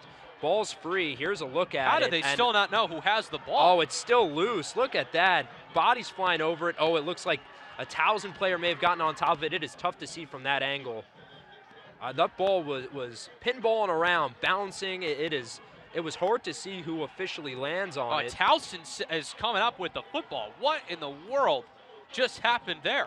I mean, if I'm Towson, I appreciate the effort, but I wouldn't be celebrating because your punt returner right now has two muffs that are really, really dangerous plays. You're celebrating a near turnover. Yeah. And getting the ball back. It's not like it was an interception, but I get it. You're excited because you have the ball, but the officials have a big call here. Remember, there's a penalty marker down, and apparently Towson, so it was number 33 for the Tigers, and that's Ashton Sawald, who came away with the football, but UAlbany, I think, was arguing that he ripped it from them after they thought the UAlbany player at the bottom of the pile had possession. Look at this. Yeah, I mean, it bounces. Look how often you're going to see that football still completely live. Bounce around, and then it's there, and it's probably, in between. Wouldn't want to be at the bottom of that pile. Yeah, it looked like that was number 22, Result of the play was a muff kick recovered by the kicking team, Albany. During the kick, holding defense number 39. That penalty will be declined. First down, Albany. All right, the Danes get a break on that one. See if they can take advantage with 2:27 to go. Holding was on the, what would they see? So it was the defense was the ruling? Yeah, the receiving team. Yeah, receiving team. Pete Shinnick is like, my guy had it. So the officials must have initially called it was UAlbany. And then Towson, after they ruled it, you have to go off the officials' rule. I don't know if I've seen something like that before in a while. They just probably ripped it out like they did on the Uga fumble. But UAlbany with 2:27, 3 timeouts, 2-minute warning. Gets the ball at their 40. If I'm UAlbany, I am absolutely going all out on this drive to take advantage. You have to. You have no choice now at 18. And this was one of my keys. UAlbany needs to capitalize off turnovers. They finally get one. They had 14 points off of turnovers last week against Bryant. They did a great job of taking the ball away, and then the offense playing complementary football, punching it in. So you hope they can get some of that same energy from a week ago and find a way to finish this half on a high note, because you score here before halftime, and it's a whole new ball game. Whole new ball game. Shields, 2 receivers to his right. Got 2 running backs in behind him. Sends a man in motion. Takes the snap. Shields in trouble. Gets away. Gonna run it. Shields to the 45. Picks up 5. And stops the clock out of bounds. He was getting pursued by Alfred Thomas, but he goes by Fred. Per Pete Shinnick. So Fred Thomas was in pursuit. Yeah, and right now the Towson defense doing a great job getting pressure on Jack Shields. His his internal clock, that timer as a quarterback he has of when he has to get rid of the football, is getting shorter now as he realizes the Tigers are coming with these blitz packages. So he's getting it out quick or scrambling, making the decision to scramble a lot quicker. Whistle here. And it's a 2-minute warning. I was going to say it's not a 2-minute timeout flag.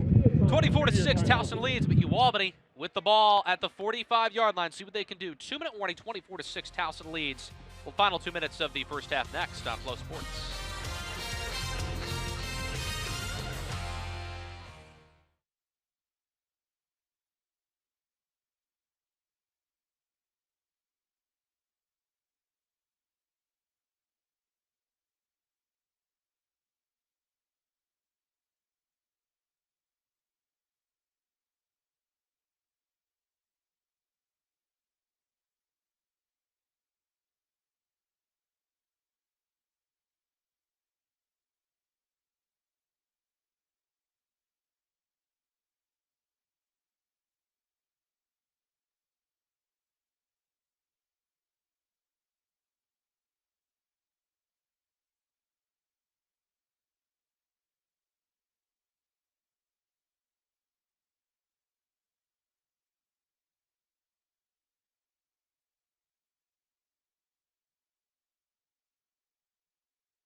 Two-minute warning here on Flow Sports. Michael Johnson Jr. and Matt Kearns with everybody. Thanks for tuning in. Towson up on the Danes here at Casey Stadium on Senior Day, 24-6.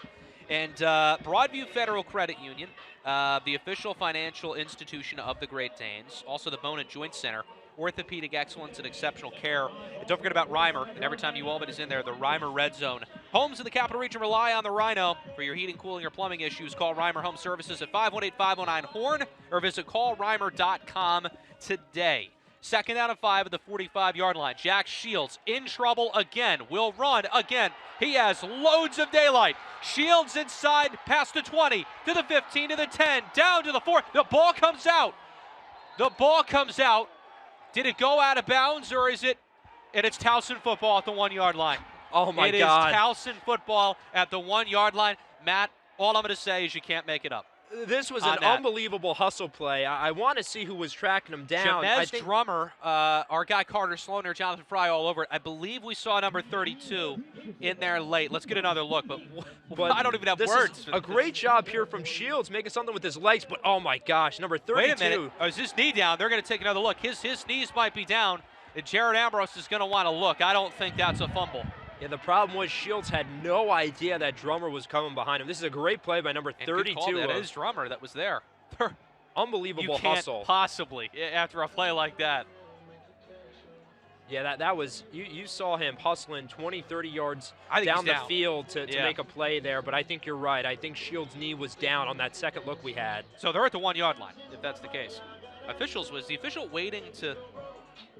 They're playing music. Is the official like waiting to make a call? But yeah, the DJ's think it's playing music. Yeah, waiting for them to give him the PA here. Yeah. But if you're UAlbany, if they get here, I assume that they would throw an Aiden Simo, try to push it in here for a touchdown. After review, the play has been reviewed. The runner's knee was down at the 6-yard line.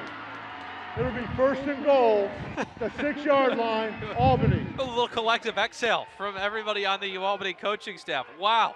The UAlbany gets the break, and Jack Shields, we can disclose the fact that Jack Shields just ran it like 50 yards up the field to a 50-yard run, his longest of the year. I mean, once again, the pressure from Towson almost gets home, but Shields does a great job. And Towson was running man coverage there, so all the receivers for UAlbany were down the field. Jack Shields has a ton of daylight. That was a great play by Jamez Drummer. It's a touchdown saving play. And here we go. We got Aiden Simo in there. Well, Just mentioned him. You know what this means? It is Reimer red zone time, the Rhino, of course.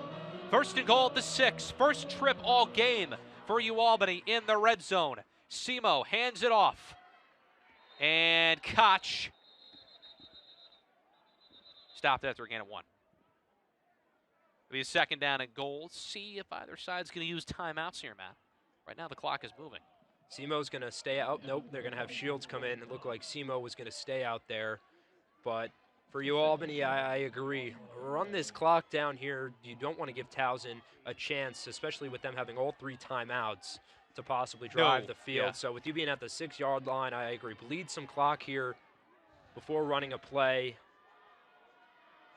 They've got Uga back in there, so I wonder if they'll give it to him or possibly a little RPO rollout. Yeah, for look Shields. for Carter Moses here. He's lined up here to Shields right. It's second and goal at the 7. Rollout, and what a hit. Short. That's LaSalle Rose Jr., who was the target, and it was Miles Brody, the key player on this defense, lowered the boom. Third and goal for the Danes at the 3. We mentioned him in the pregame and how good he is in pass coverage, 8 pass breakups, but then you see him make a play there, coming down, making an unbelievable tackle. He is not afraid to make a play like that. A lot of cornerbacks you see nowadays are more of the coverage types, but there you see the physicality, the tackling ability there from number 1. Coach Shinnick mentioned that he's arguably the best corner in the conference in our meetings with him this week. You see why. He can hit, too. A lot of corners, like you said, won't be as physical. Brody, well, that's a good time out here by Jared Ambrose and UAlbany with 24 seconds left. Third and goal at the 3. A lot of different things you can do here, but you need it. This is 4-down territory. Make no mistake about it. A field goal doesn't really do you much good, and it's good play clock management. I think Pete Shinnick's okay with trusting his defense up 18 points on the road here. So he's not going to burn timeouts. Yeah, the thing for UAlbany is going to be how are you looking to punch it in here? You've got a number of different options with Uga, with Simo, and then if you put the ball in the hands of Jack Shields here, who's going to be his number 1 target? As you mentioned, number 84, Carter Moses, is somebody you got to watch out for, but looks like they're bringing in the heavy set here, and with Simo out there, you imagine that this is going to be a run for UAlbany. And Simo has been the guy. I was surprised. Imagine he throws it. Yeah, that would be a changeup. They might as well. I'm sure Towson only has him scouted as a runner. He hasn't really thrown it much this year, so give the guy a shot. Here we go. Third and goal at the 3. Simo will run. Extra blockers there. Touchdown, UAlbany. Their first touchdown since the first play of this game in the first quarter. And they slowly inch their way closer. Simo with another touchdown. Great job. 5 games in a row now that Aiden Simo has a rushing touchdown. You just throw him in. They do such a great job, Coach Ambrose and this offensive staff, of designing runs for him and allowing him just to follow his blockers. You see the motion here. Yeah, Riley Engelhardt, the blocker there. Koch just fakes the handoff, and then Simo just follows his running back there, Koch, into the hole and to daylight. So that is and a block off the PAT. Extra point. And special teams woes continue. That's now 2 extra point attempts that have not gone successful, and that is not Tyler Bozek. I have not received. That's who it is right there. It's Steven Sadik, number 39, is in trying extra points, and you've now had a missed one and a blocked extra point. Ambrose is barking at the official. He might have saw something there, but those are things like it's a 10-point game now. It's a 12-point game. Those are things you circle. But there's Simo, and you're right, Matt. You said the stat 5 straight rushing TDs for Simo. Doesn't matter if it's home or away, he's getting in the end zone. Great job by Simo, to punch that in. But again, the extra points are a struggle here. You wonder if it comes down to a game of field goals, how that's going to translate, because the problems from last week are now inking into today with the blocks in terms of kicking on offense and special teams. So UAlbany has to clean that up, because if they're able to keep this thing close, which they're trying to, Coach Ambrose, he is hot right now. If they are able to keep this thing close, and it does come down, similar to last week where it came down to a field goal, is the operation special team-wise there to be able to nail it and keep the game alive. So obviously something we'll have the opportunity to ask Coach Ambrose about in just a little bit here. Yes, we will, because I assume it's going to be very quick, because Pete Shinnick's probably going to take a knee here off this kickoff. But Bozek usually did the extra points. He's still doing the kickoffs, and he's going to kick it deep. Reynolds will fair catch it. at about the 12-yard line with 20 seconds to go. 24-12, so UAlbany getting back in this game, but the defense is going to have to get some stops before the, in the second half to get back into it. But a nice job, almost a turnover, but Jack Shields to hold on to that football and get his knees down. Knowing that Jamez Drummer is pursuing him was certainly big. And now coming in, it looks like, that's going to be Indorf. Going to take in a smart, wise decision. You get the ball out of the second half too, so they'll have an opportunity to get some points back here. There we go, 24-12. Matt, pretty entertaining first half. 36 points scored combined. A fairly efficient first half. Weather still looks decent down there, and then we will get set up here as we're gonna talk to Coach Jared Ambrose, ask him a couple questions quickly here. And there was Coach. Offensively, you scored on the first play, and then scored there with the first red zone trip late. What are you going to tell your guys? What do you want to see offensively to get back to this football game, come out with a win in the second half? I want to see consistency in everything in between. I mean, right now, you can't have your first play and your last play being your scoring plays. So we got to be more consistent running the ball. We got to protect a little bit better and have Jack be able to stand up right in the pocket and make some plays. Coach, Andrew Indorf has done a great job offensively for the Tigers. How are you going to look to generate some pressure in this second half against him? We got to get in the backfield. I mean, it's unfortunate what happened in '99. Being removed from the game, but we got to put pressure on him, create some different coverages that he can't, figure out, and get him on the ground. Coach, thanks for the time. We appreciate it. Yep. All right, Jared Ambrose there, getting ready to head on into the locker room. Wants to make the adjustments here, Matt. And we've got halftime here. Looking forward to an interview that'll be coming up with Abby Rice, stats and highlights, all that coming up. Halftime, 24-12, Towson over UAlbany here on Flow Sports.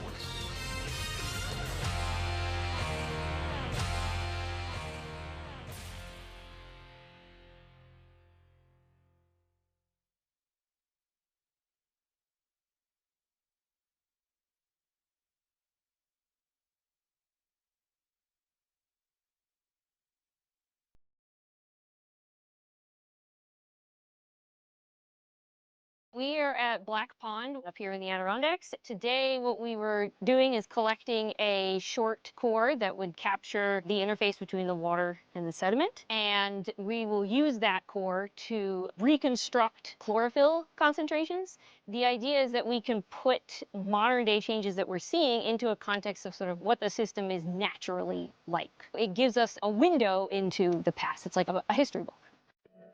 Understanding how lakes and other freshwater resources respond to past climate changes might help us understand future climate changes. So once we have the sediment, we will bring it back to the lab. We can do a whole variety of different things. So we have all the instrumentation to do that. We can do it all in-house. Having a lab facility on campus is massively important. It speeds up the time that we can do stuff by a huge amount. Also, my students get to actually do the work too, right? So they learn practical skills, they learn hard technical skills, and then they also learn analytical skills. They get to be really well-rounded when they do this kind of work. They end up graduating with a huge array of different skills. This is my 4th year working in the lab. I think that everything about it is so much fun, and I love the people that I get to work with as well. I don't think that I would have gotten into it as much if it weren't for Aubrey and the Sujata. They're both amazing role models in this profession, and I hadn't even had the opportunity to take many classes with young female scientists. I feel like I'm in the best situation I could possibly be in. In the future, this is only going to become more important. The work that I do and my students do, we're looking at an actual real-time system, and so we can validate that against the models and then make better predictions. So I think in the future, we probably will have to look to these types of archives more and more to understand what our world is going to look like as warming continues.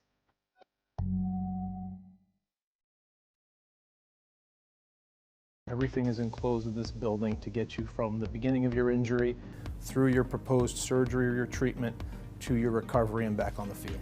We do this as a volunteer. We enjoy taking care of athletes, getting back on track. I personally have been involved at UAlbany for 17 years since I started practice. We take care of little leaguers, we take care of other college teams, high school teams. Anyone who walks in the door can get care that's really unique and specialized to them. We have 7 total satellite offices, people around the capital region who get injured. We don't want them to have to drive an hour, hour and a half to see us. We want to be available to them. At Broadview, supporting your quest to be your best is why we're here. And it's personal. You already do your best to meet life's challenges. Try your best. You've got this. You see the best in others and lend a hand. Wherever you are on life's journey, helping you be your best is the reason we're here. Let's get started. Learn about becoming a Broadview member at broadviewfcu.com.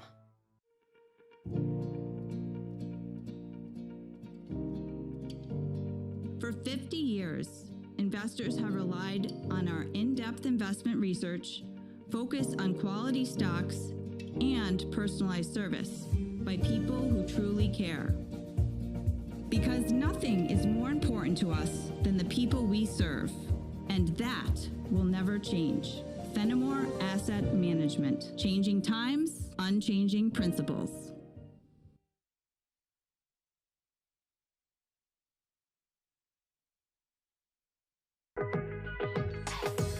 You get yourself to class.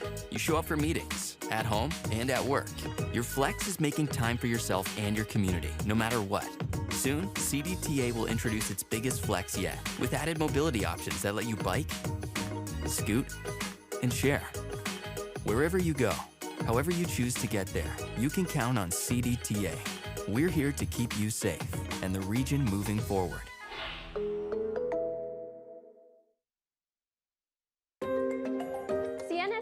Was created in the terms of trying to move forward not only the semiconductor field, but also here in all of the biology labs to make something that's designed to change the world, which is what we see here everywhere. I had a congenital heart disease, and I had a life-saving surgery when I was 23 years old. This led me to become very interested in heart research and how heart research is done and how far it's gone. The heart is a very complex organ. It's made up of many different types of cells that are gonna work together to pump blood throughout the body, right? So that's what we are trying to capture with our model. Having models that are human, the possibilities are endless. I mean, if you have the patient and the patient has cells, which can be taken from the skin, and then you can just reprogram them and make their own cardiac organoids, test their own drugs. This is what they look like. They are around 500 microns in size. It's visible with your eyes, like the tip of a needle. This is the cardiac region, and you can see the chambers. There's a lot of drugs, for example, COVID drugs, or drugs that are meant for Alzheimer's disease that then have an effect in the heart. I give it to the hearts, and then I see the actual reaction. Right now, there's a few groups that are sending cardiac cells to the International Space Station. So even things like that, these types of models can give us like very valuable insights into what's happening in the cardiac health. I really, really enjoy being in the lab. You feel like you belong, and I feel like UAlbany gives you that identity. The lab is like 90% failure, and then 10% like things go perfectly for some reason. So it can be extremely frustrating to be in the lab, but I'm just very happy to do the things that I do and to be where I am. I think the ultimate goal for me is to be able to go back with something valuable, with being like, now I'm a neuroscientist and I can have a lab and I can teach students in Ecuador this type of research. It's so rewarding knowing that I'm contributing to something that can be very meaningful for a lot of people.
Halftime here at Casey Stadium on Senior Day. Towson leads UAlbany 24-12 in what was a competitive first half, and UAlbany scoring the touchdown right before.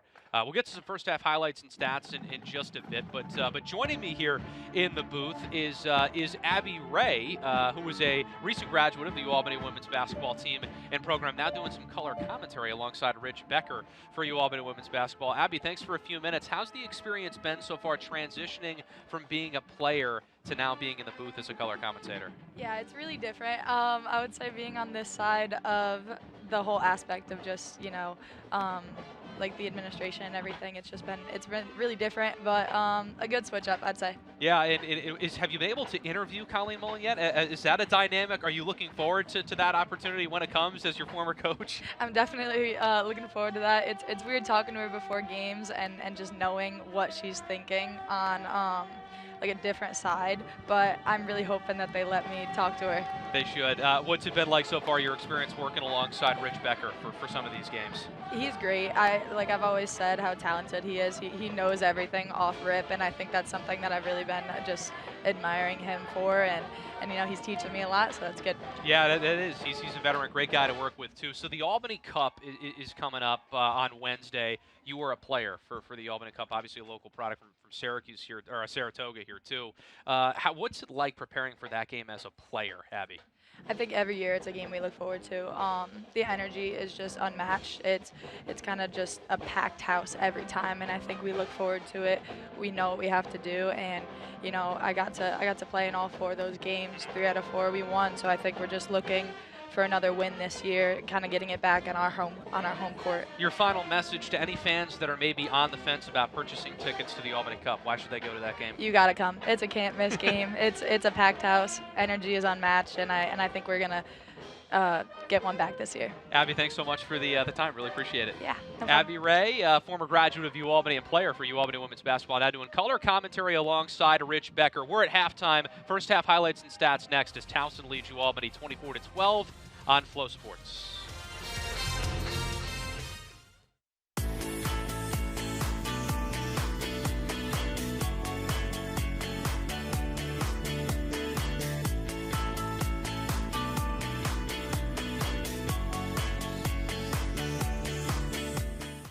At Broadview, supporting your quest to be your best is why we're here.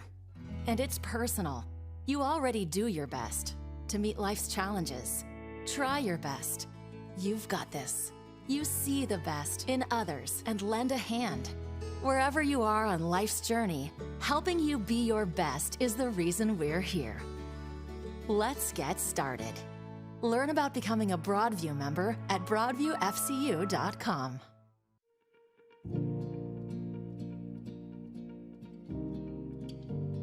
For 50 years, investors have relied on our in-depth investment research, focus on quality stocks, and personalized service by people who truly care. Because nothing is more important to us than the people we serve, and that will never change. Fenimore Asset Management. Changing times, unchanging principles.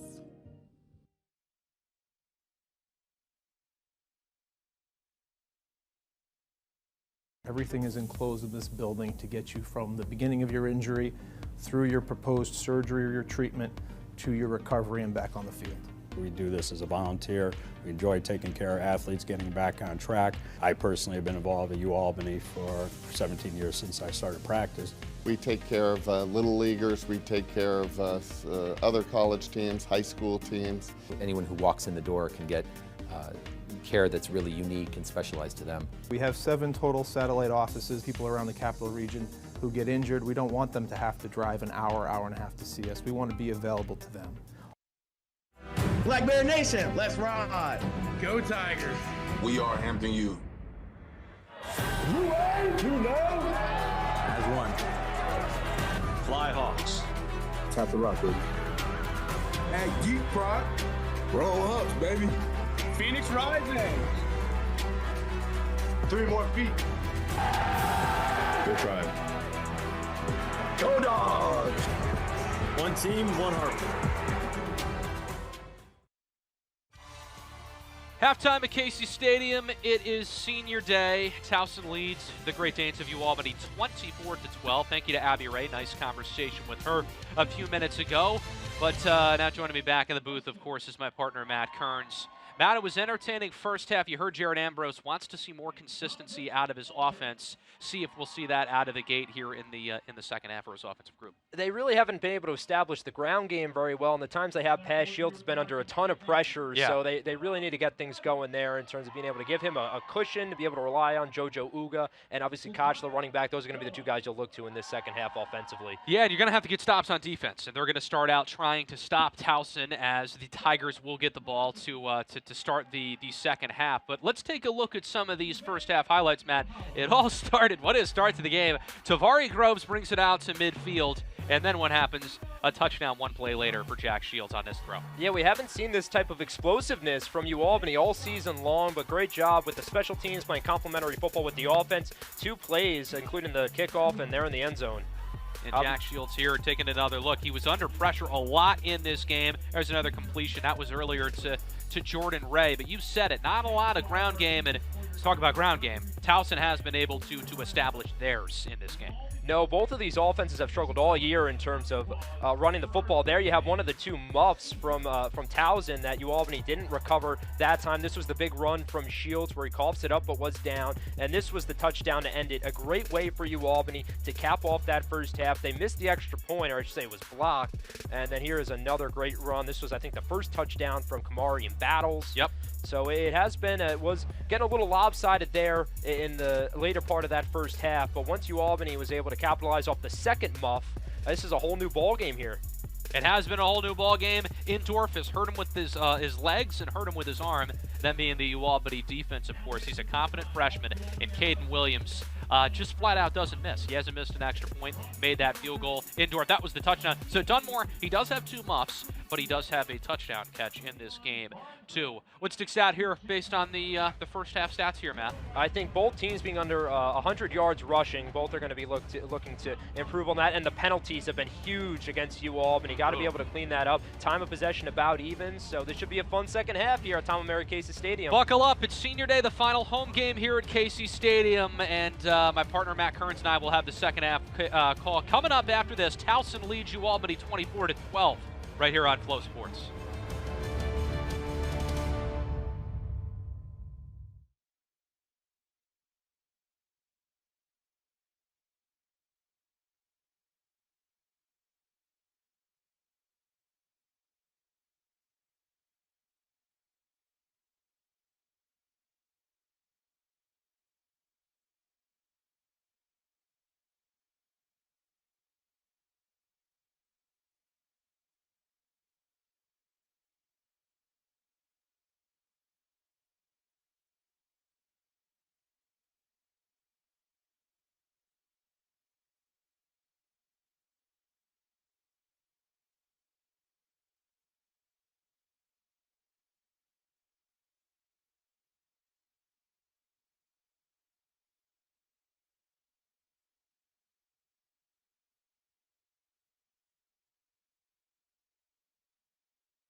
On a chilly afternoon here at Casey Stadium, Towson is up 24-12.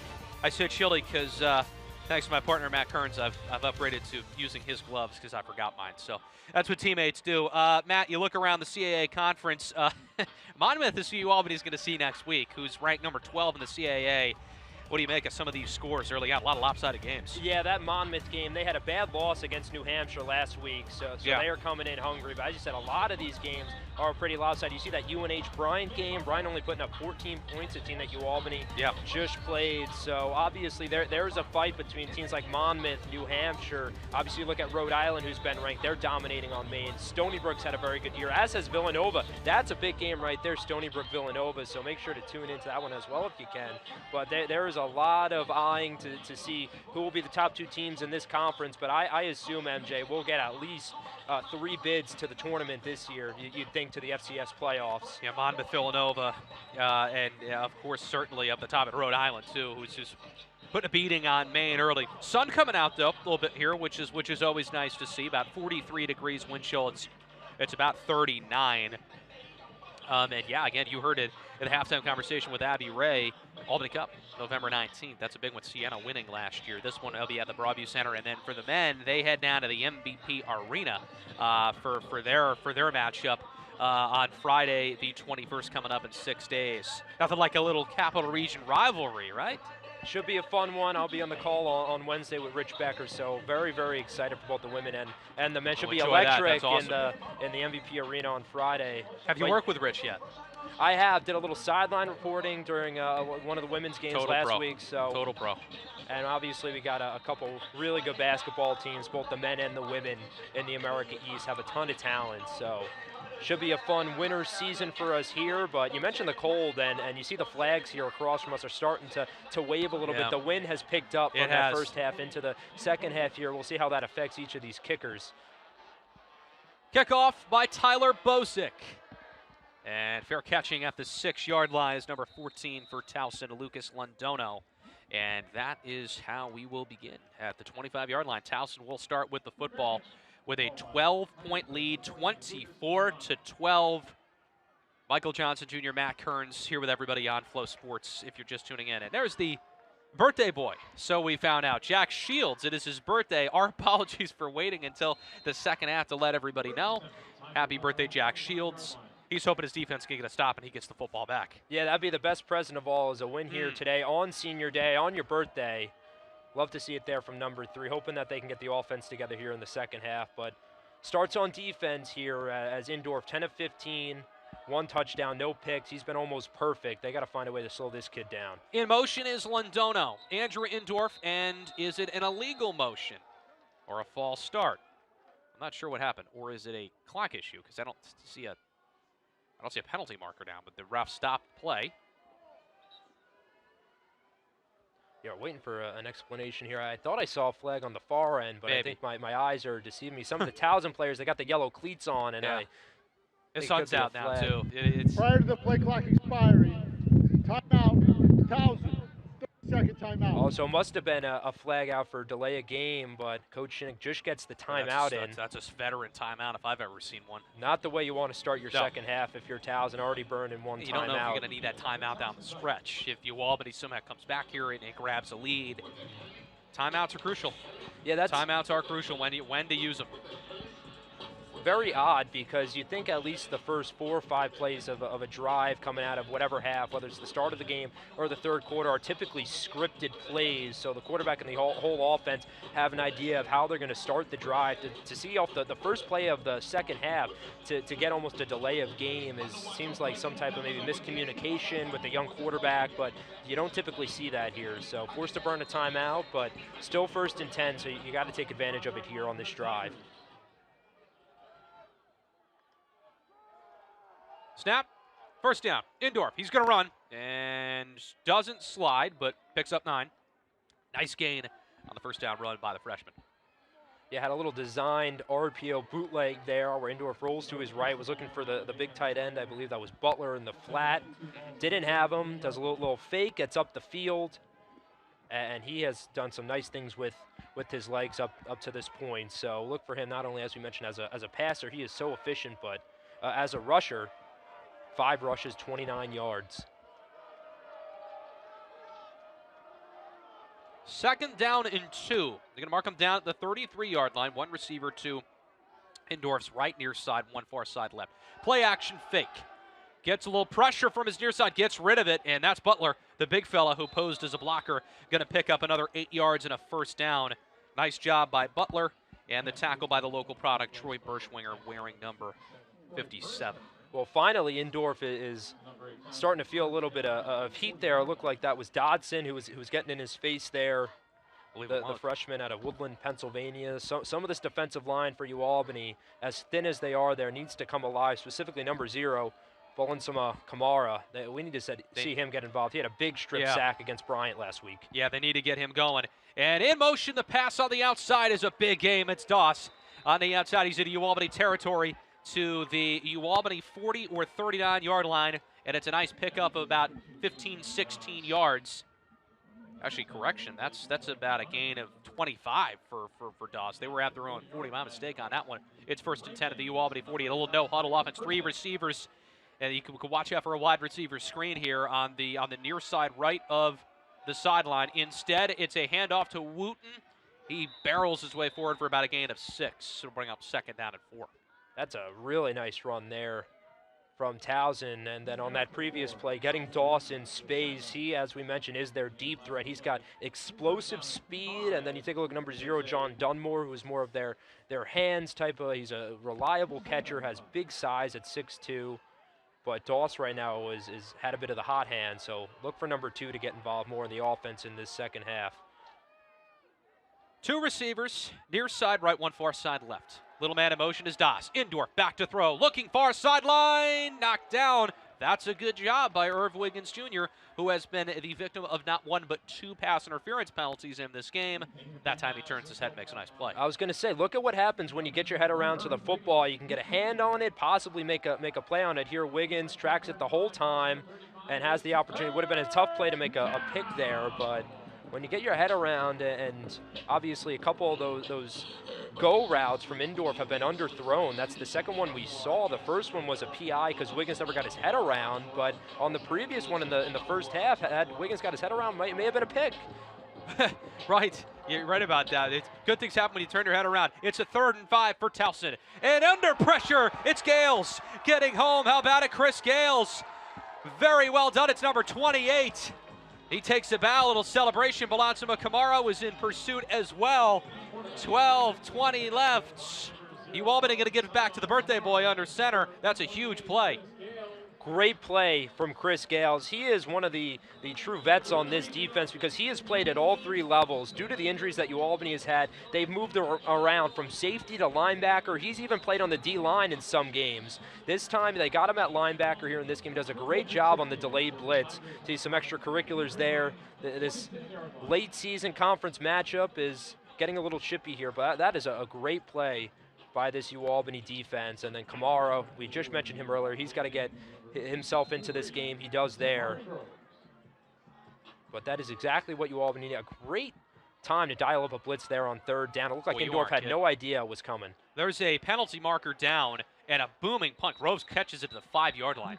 That's a really nice job by number 13. We got 2 flags, some pushing and shoving here. It's like 4 on the field, I thought it looked like, with how many are getting thrown down.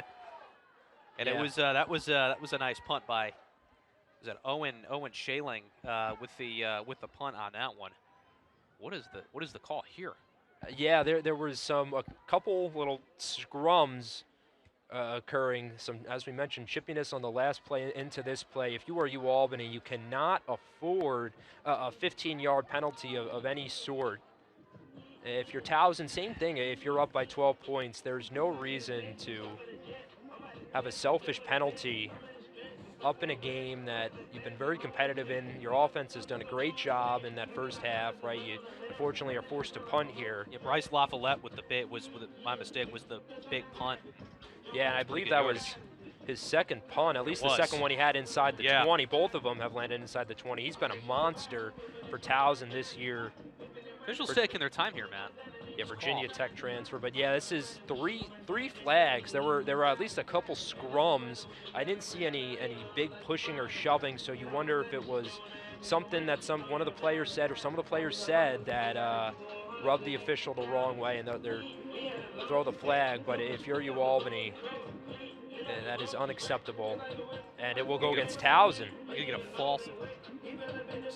So the signal is false start. It was a signal against a false start against Towson, and then the official put his arms up as if it was an unsportsmanlike against UAlbany. We'll get the official call here. They're taking their time. That's all right. They got to get this one right. If that is the case, I don't believe these will offset. I believe UAlbany will not get the benefit of this. We had a live ball foul and a dead ball foul. Offense, illegal formation, 5 backs. After the play, unsportsmanlike conduct, defense, number 39. Yeah, so it was unsportsmanlike, and I believe because it was a dead ball foul and with it being an unsportsmanlike, UAlbany may be getting backed up further. Correction, unsportsmanlike conduct, number 36. That's his first unsportsmanlike. That's his first unsportsmanlike of the game. So that's on TJ Sands for Towson. They're going to rule. The unsportsmanlike's on 36 for Towson.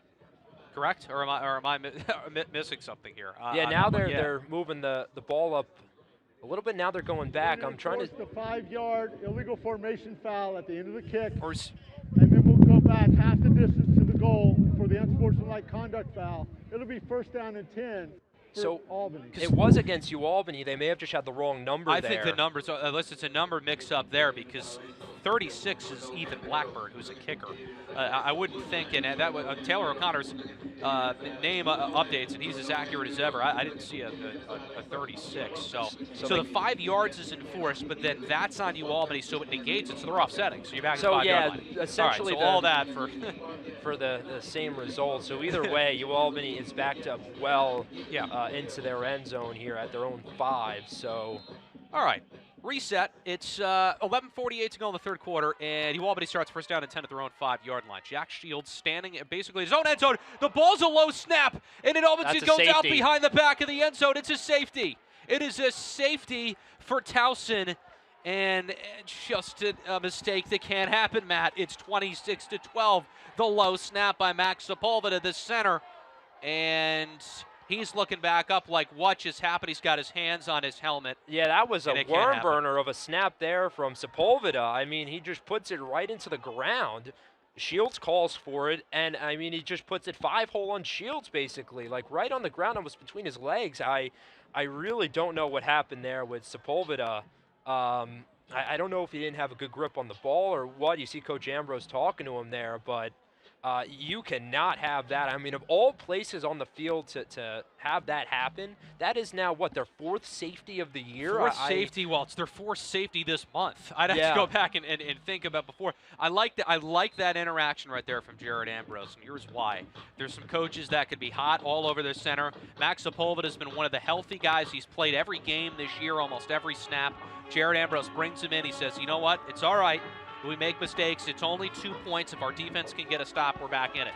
So it could be worse, but 26-12, and after a turnover, UAlbany unfortunately gives it right back, and now the usual punt away by Owen Lawson will now happen here. Yeah, and Sepulveda, the grad student, I was just trying to check here if he'll be graduating, and I didn't see him as one of the 24 names, so he may still have some eligibility to go, so he'll get some more opportunities here at home, because that obviously, as a center, is not the way you want to leave here from UAlbany. But either way, that is the curveball you've been thrown, so now you got to ask your defense again to make a big stop. For a good return, it's Londono on the punt from Lawson, and he gets it up to the 41. There is a penalty marker down as Londono was the one who brings it up. Harris Smiley brings him down, number 29, and we have seen more whistles now almost. We had the first half. We had 6 penalties before. That's what, now the third in the first 4 minutes of the third quarter. During the return, holding, return team number 7, 10-yard penalty. All right, so bring it back to the 30 for Towson. That's where they'll start. And at least now for UAlbany, you're not having Towson here starting up around midfield, because in that first half it felt like UAlbany was not able to get out of their own end. Some bad punts gave Towson a ton of short fields to work with offensively. So here now at their own 20, they're going to have to drive the ball 80 yards. Have to give your defense a little bit of breathing room here to be able to work with. So we'll see how UAlbany is able to rebound, was able to force a punt on that first drive from Towson in the second half. So see if they can duplicate their efforts. 26-12. First down and 10, now back at the 20. Starting it's Indorf. He is going to hand it off right up the gut, and a good gain for about 8 or 9 for the Tigers. Nice job. They've really been able to pound the rock. Burschwinger adds another tackle. He's had a nice afternoon. The local product from Guilderland High School, and it was up the gut with who's that on that one? It's a battle with the Battles with the carry, who had the first touchdown for the Tigers in this one. All right, second down and 1 here. 2 receivers near side right, 1 far side left. Tigers off the safety, looking to add to their lead. Battles again, first down and more. Nice chunk, gain of 7 up to the 36. And Battles now with 20 yards rushing on the game. Paris Smiley with another tackle. Yeah, and Towson, you're seeing what they're trying to do on this drive is establish the run. You're already up by 2 possessions. Pound the rock here. Just drain some time off of this clock. As you mentioned, there were a lot of stoppages in the earlier part of this third quarter, so being able to run some clock out and try to give UAlbany the ball back with as little time as possible in this third quarter. But that is exactly what Towson needs right now, is a long, sustained drive and to kind of ice this thing out. You hate to say that right now with about 10-15 left in this third quarter, but UAlbany just, these self-inflicted wounds are killing this team. Well, it's been special teams. It's just been, you hate to say it, but it's true. It's been a weakness of this team recently, these last couple games. The special teams and the 2 turnovers, the fumble and then the safety, are just unacceptable. Those are the penalties and turnovers, I should say, that really at the D1 level cannot happen. No. And Special Forces is the unit that Pete Shinnick calls his special teams. Look at how in the world did Indorf get rid of that pass, and nonetheless, it's a first down into UAlbany territory for Towson. Sam Reynolds with the first down. Keandre Harris pushes him out of bounds. Matt, I have no idea how he gets rid of this ball and got hit right as he throws. He's getting hit, as he throws here. There's 2 great gains here on Indorf, and he just checks it down. There's Gales right there, and oh, what a shot that Indorf takes. That's great awareness, understanding that he's got Reynolds there in the flat as his safety valve, and he waits till the last possible second. I mean, Reynolds kind of looked like he was about to go out of bounds, then doesn't, and kind of jukes a UAlbany defender out. That is a play that needs to be made by this UAlbany offense, either the sack or hitting Reynolds behind the line of scrimmage. Gales with the tackle there. It's only a 3-yard gain for Kasim Phillips.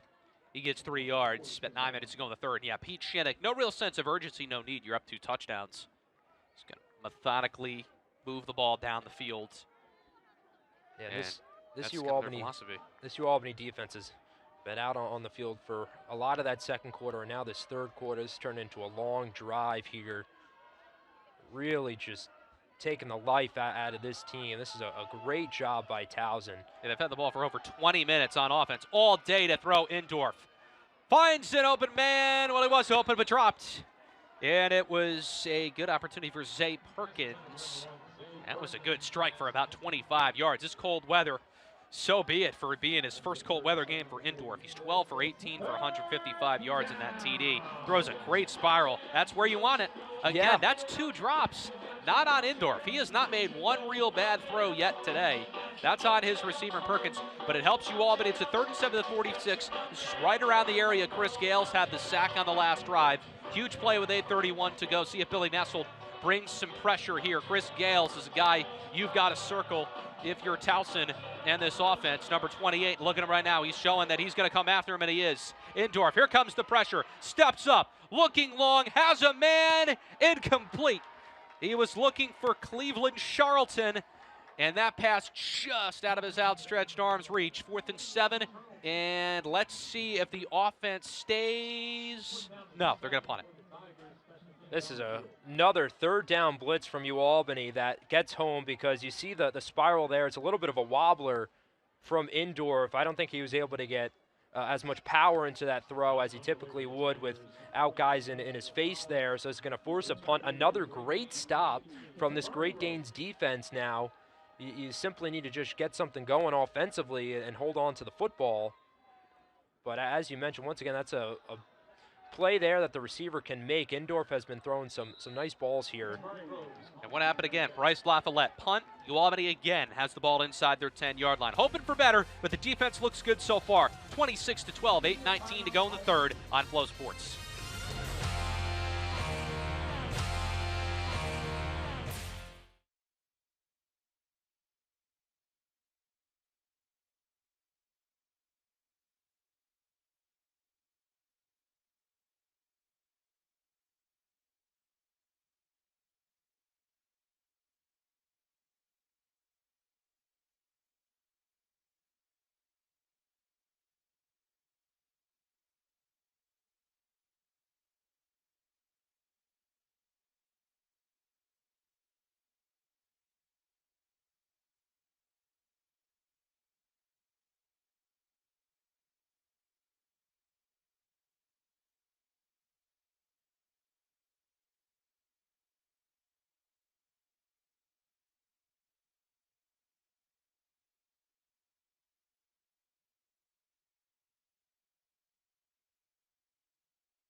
Welcome back as, well, what do we got here? We got our outstanding and talented crew. Artie, our guy down there, they're battling the elements, super talented. They're all outstanding, and they're the reason that we are successful up here in the booth. Who's that guy right there? The big guy, Anthony Galina, our director, of course, and what a great shot there. We got Sam in there. We got Rob Merrill, our producer, as well, just to name a few.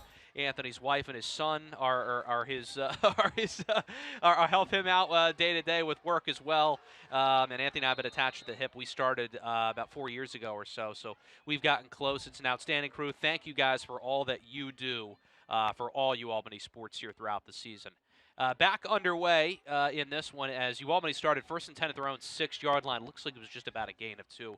And again, UAlbany's got to be careful here, Matt. In their own territory, move the ball up, give yourself some breathing room. Yeah, this is close to the spot where the disastrous safety occurred, so they need to really get something going here. 3 yards here on first down. So again, this is an opportunity. 2nd and 7. Just got to get 3 or 4 yards here. Make this a 3rd and manageable. You don't got to take a deep shot. You don't got to go for the sticks right away here. But just set yourself up for success. That's something UAlbany has struggled with offensively. And yet again, you mentioned it coming into the half, inability to establish the ground game. Shields with that one play, that 50-yard run as your leading rusher. Outside of that, nobody has more than 17 yards. So that's got to change if you want to try to get back into this football game. Yeah, and you're out your top running back, right? We haven't seen Griffin Waddell. I don't believe he's playing today. Nope. And so you got Uga, Reg, Koch, guys that haven't gotten a ton of experience here, but a great opportunity. Either way, it's been a struggle. So 3rd and 5. This is very convertible here. You got to make this to stay in the game. You have to. Pressure's coming. Shields scrambles to his right. Looks downfield to Moses. Did he get it? What's the signal? It is caught by Carter Moses. And I do believe, yes, that's plenty good for the first down. It was 3rd and 5 from the 11. Why not go to your safety net in Carter Moses? UAlbany going no huddle. They convert on their biggest offensive play yet. Now the look is Shields scrambles, but here we go. Back to live action. Shields looking left side. Moses, that one's incomplete. 2nd down. Yeah, right through his hands on that second pass there. Moses is going to want that one back because that was a dart from Shields. But a great job on that last 3rd down. Shields scrambles, avoids the pressure, keeps his eyes downfield, and is able to hit the big target there, Carter Moses, who has had a great year. He'll be one of the 24 graduating after this season, his last home game, so he's looking to get his name on the stat sheet and obviously try to contribute to a win, hopefully. Shields in trouble, just heaves it forward. And boy, he's glad that he did, as he almost literally takes a sack. It was a fake toss. And I think Brody might have been in coverage on that play, and Shields is a little slow. The birthday boy a little slow getting up there. He took a shot. Good to see he's all right. This UAlbany offensive line has had no answer for the defensive pressure of Towson. I mean, it seems like every time that Shields is back to throw, he's running for his life.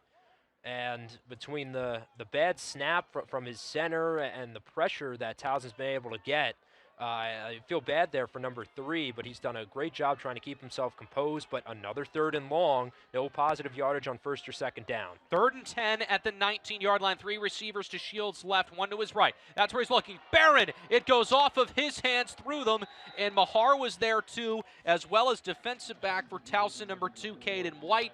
It falls incomplete. UAlbany's now had 2 chances after getting 2 stops. They will have to punt it away again. Yeah, it looked like that was a little behind Barron, but not a ball that he can't adjust to and make a play on. Number 4 has got to help out his quarterback, who is just running for his life back there. As I said before, there's no other way to put it. So UAlbany's going to punt. The good news is they have a little bit more room to work with, but... Yeah, he'll take it, and Towson didn't bring as many guys. All right, so Dunbar's now not back there. Londono makes the catch at the 35, so Pete Shinnick said, all right, 2 muffs. You're still our guy as wide receiver. We're gonna put Londono back there instead.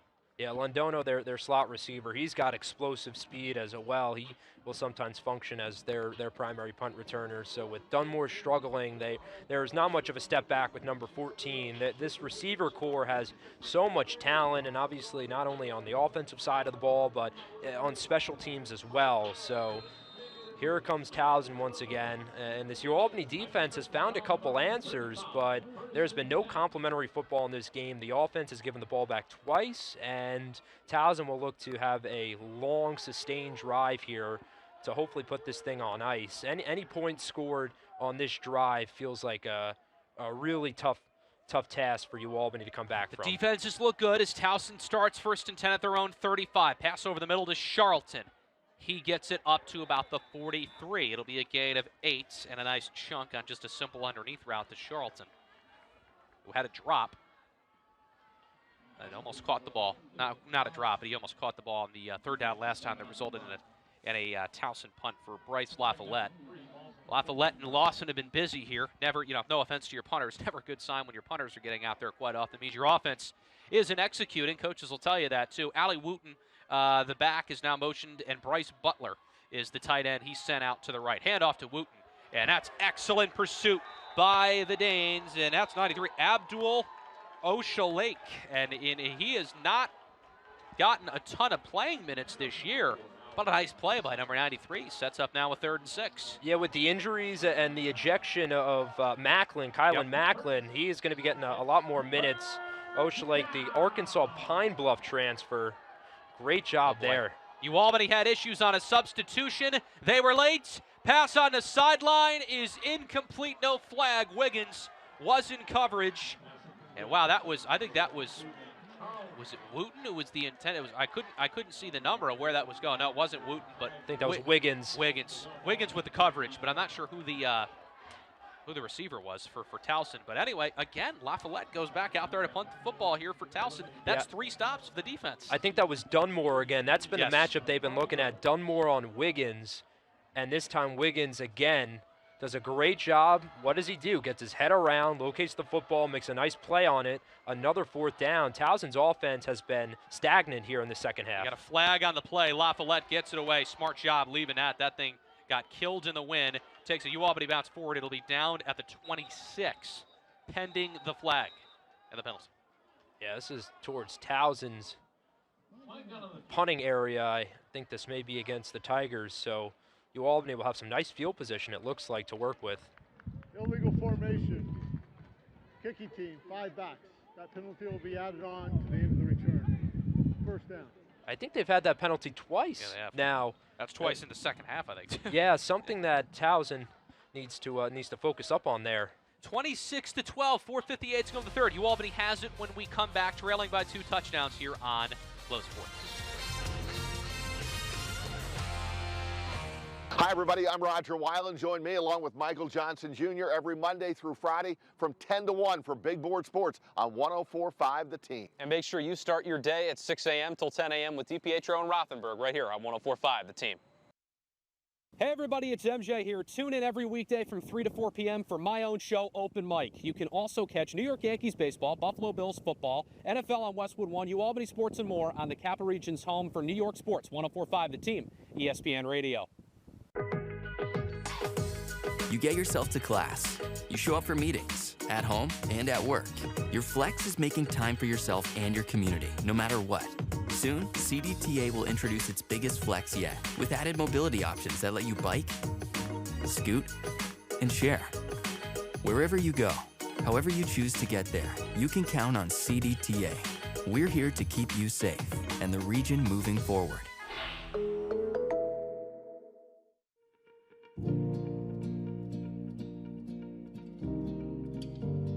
For 50 years, investors have relied on our in-depth investment research, focus on quality stocks, and personalized service by people who truly care.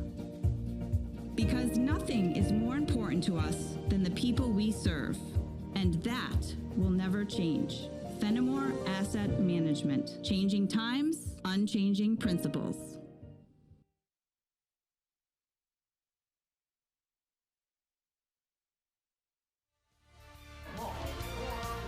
26-12, 4:58 to go in the third quarter. Towson leading as, again, it is senior day, so several members of the UAlbany cheerleading and dance team were honored at halftime as well, in addition to the 24 seniors here on this Great Danes football team. Third try, maybe third time's the charm if you're Jared Ambrose here on offense. 1st and 10 at your own 26 with 4:58 to go in the third. Defense is 3 for 3 on stops. UAlbany's still in this football game. This game is by no means over with about 20 minutes to go.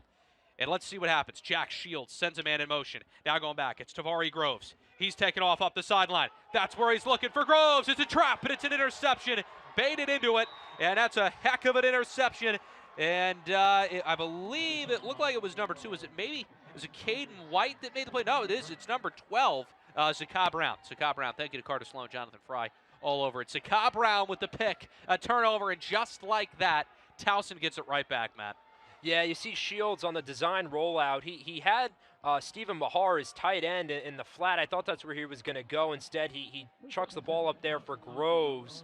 And you see Brown, he's playing that deep zone there, so he was splitting between Groves and Jordan Ray, who was running a deep crosser in the middle of the field, and he fools Shields thinking he's going to cover Ray. Shields tries to go to Groves, and Brown is right there to make a play.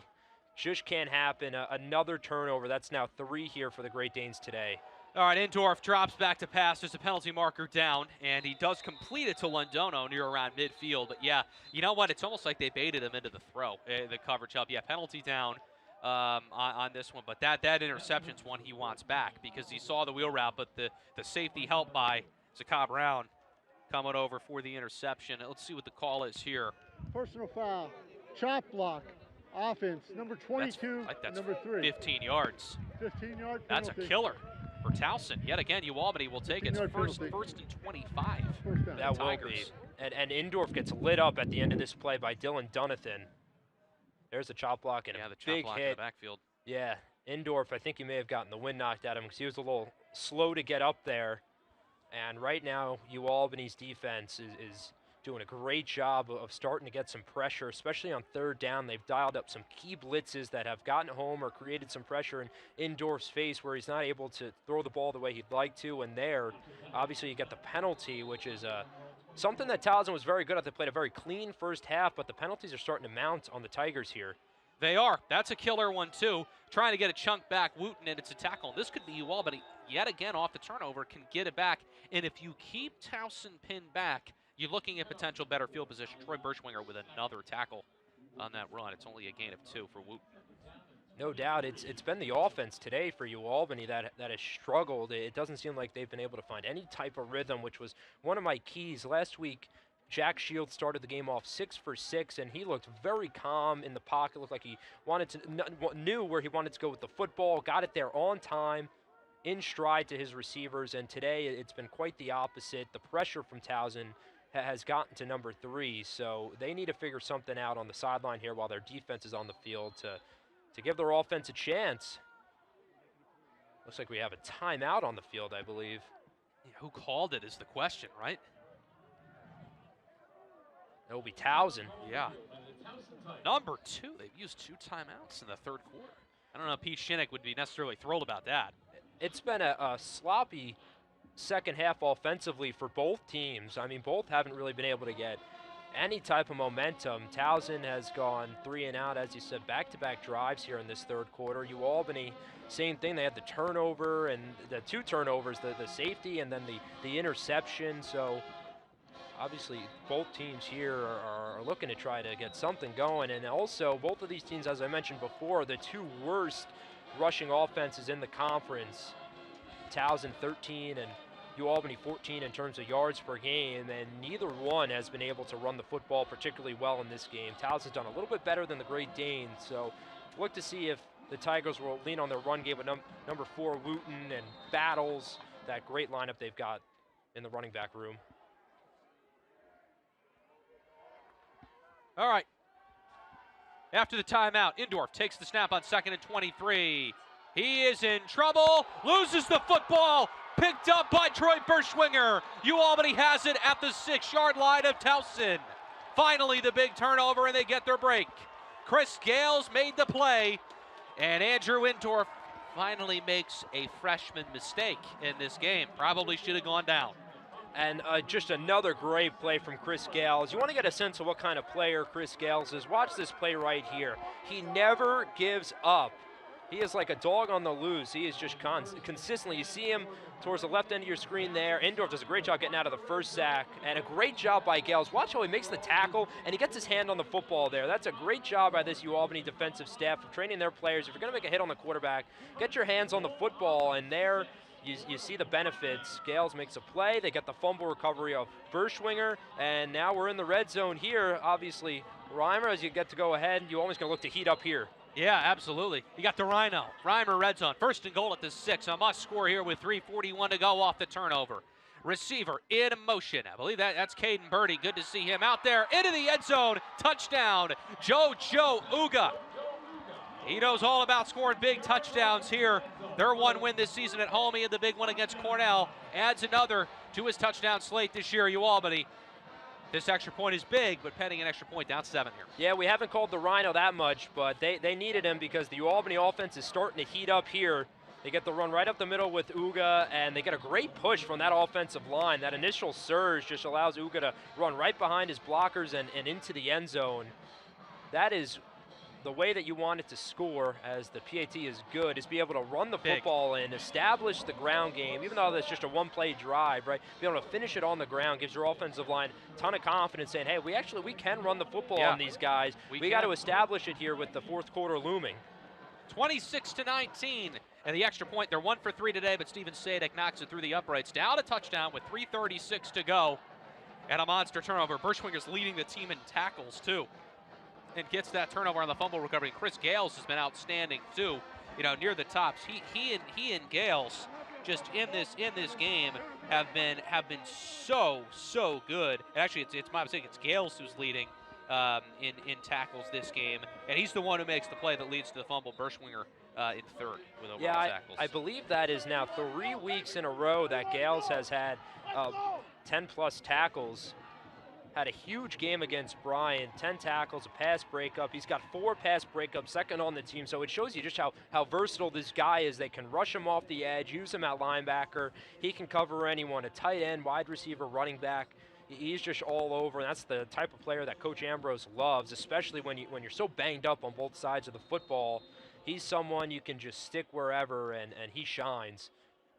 2 sacks today, too. He is one of the reasons that UAlbany's been able to stay in this football game is the pressure they're starting to generate on Indorf is starting to get to the young quarterback. And yeah, and also as we kick it off here, it's Bozic who's going to kick this one back, and it's Londono who is going to bring it out from his 2-yard line. He's cutting left and look out. He's got a cavalry of blockers and some room, and a nice return of 37 yards to the 39-yard line for Londono. And when we were talking with Pete Shiddick earlier this week, Matt, he mentioned how, on the film and the tape for UAlbany, their record is not indicative of how hard they play. They play hard. They're similar to how he plays, and he said you can't take them lightly. And I think right now that's more evident than ever as they're back in this game. Well, this is such a gritty football team, and Chris Gales is one of the examples of that. A lot of guys are being asked to play out of position because of the injuries, and you love guys that they don't care where they are on the field. As long as they're out there being able to contribute is what they appreciate. So you love to see that from this UAlbany team. They fight to the end, and obviously they're in this ball game because of the fight they've shown. Absolutely. Indorf drops back to pass. That is incomplete. You talk about some good coverage on that play by the Great Danes. Keandre Harris glued to Das on that one, and it's going to bring up 2nd out of 10. This defense is playing with confidence right now, making plays all over the field. Yeah, now the freshman here, he's starting to get a little flustered. That looked to be his first read to Doss, but Harris just basically runs the route for him, is step for step, and we'll see if Indorf can get himself into a rhythm. But right now, UAlbany is doing a great job. It looks like a flag pre-snap here. See who this is on, because it's either coming back or it's going to be a first down. It's a nice completion by Indorf, one that he needed. I don't know who this is on. Did UAlbany jump? But this would be big if Towson is the ones who commit the false start. Yeah, Zakar Morris thinks it's against the Tigers. Defense number 93. And he's wrong.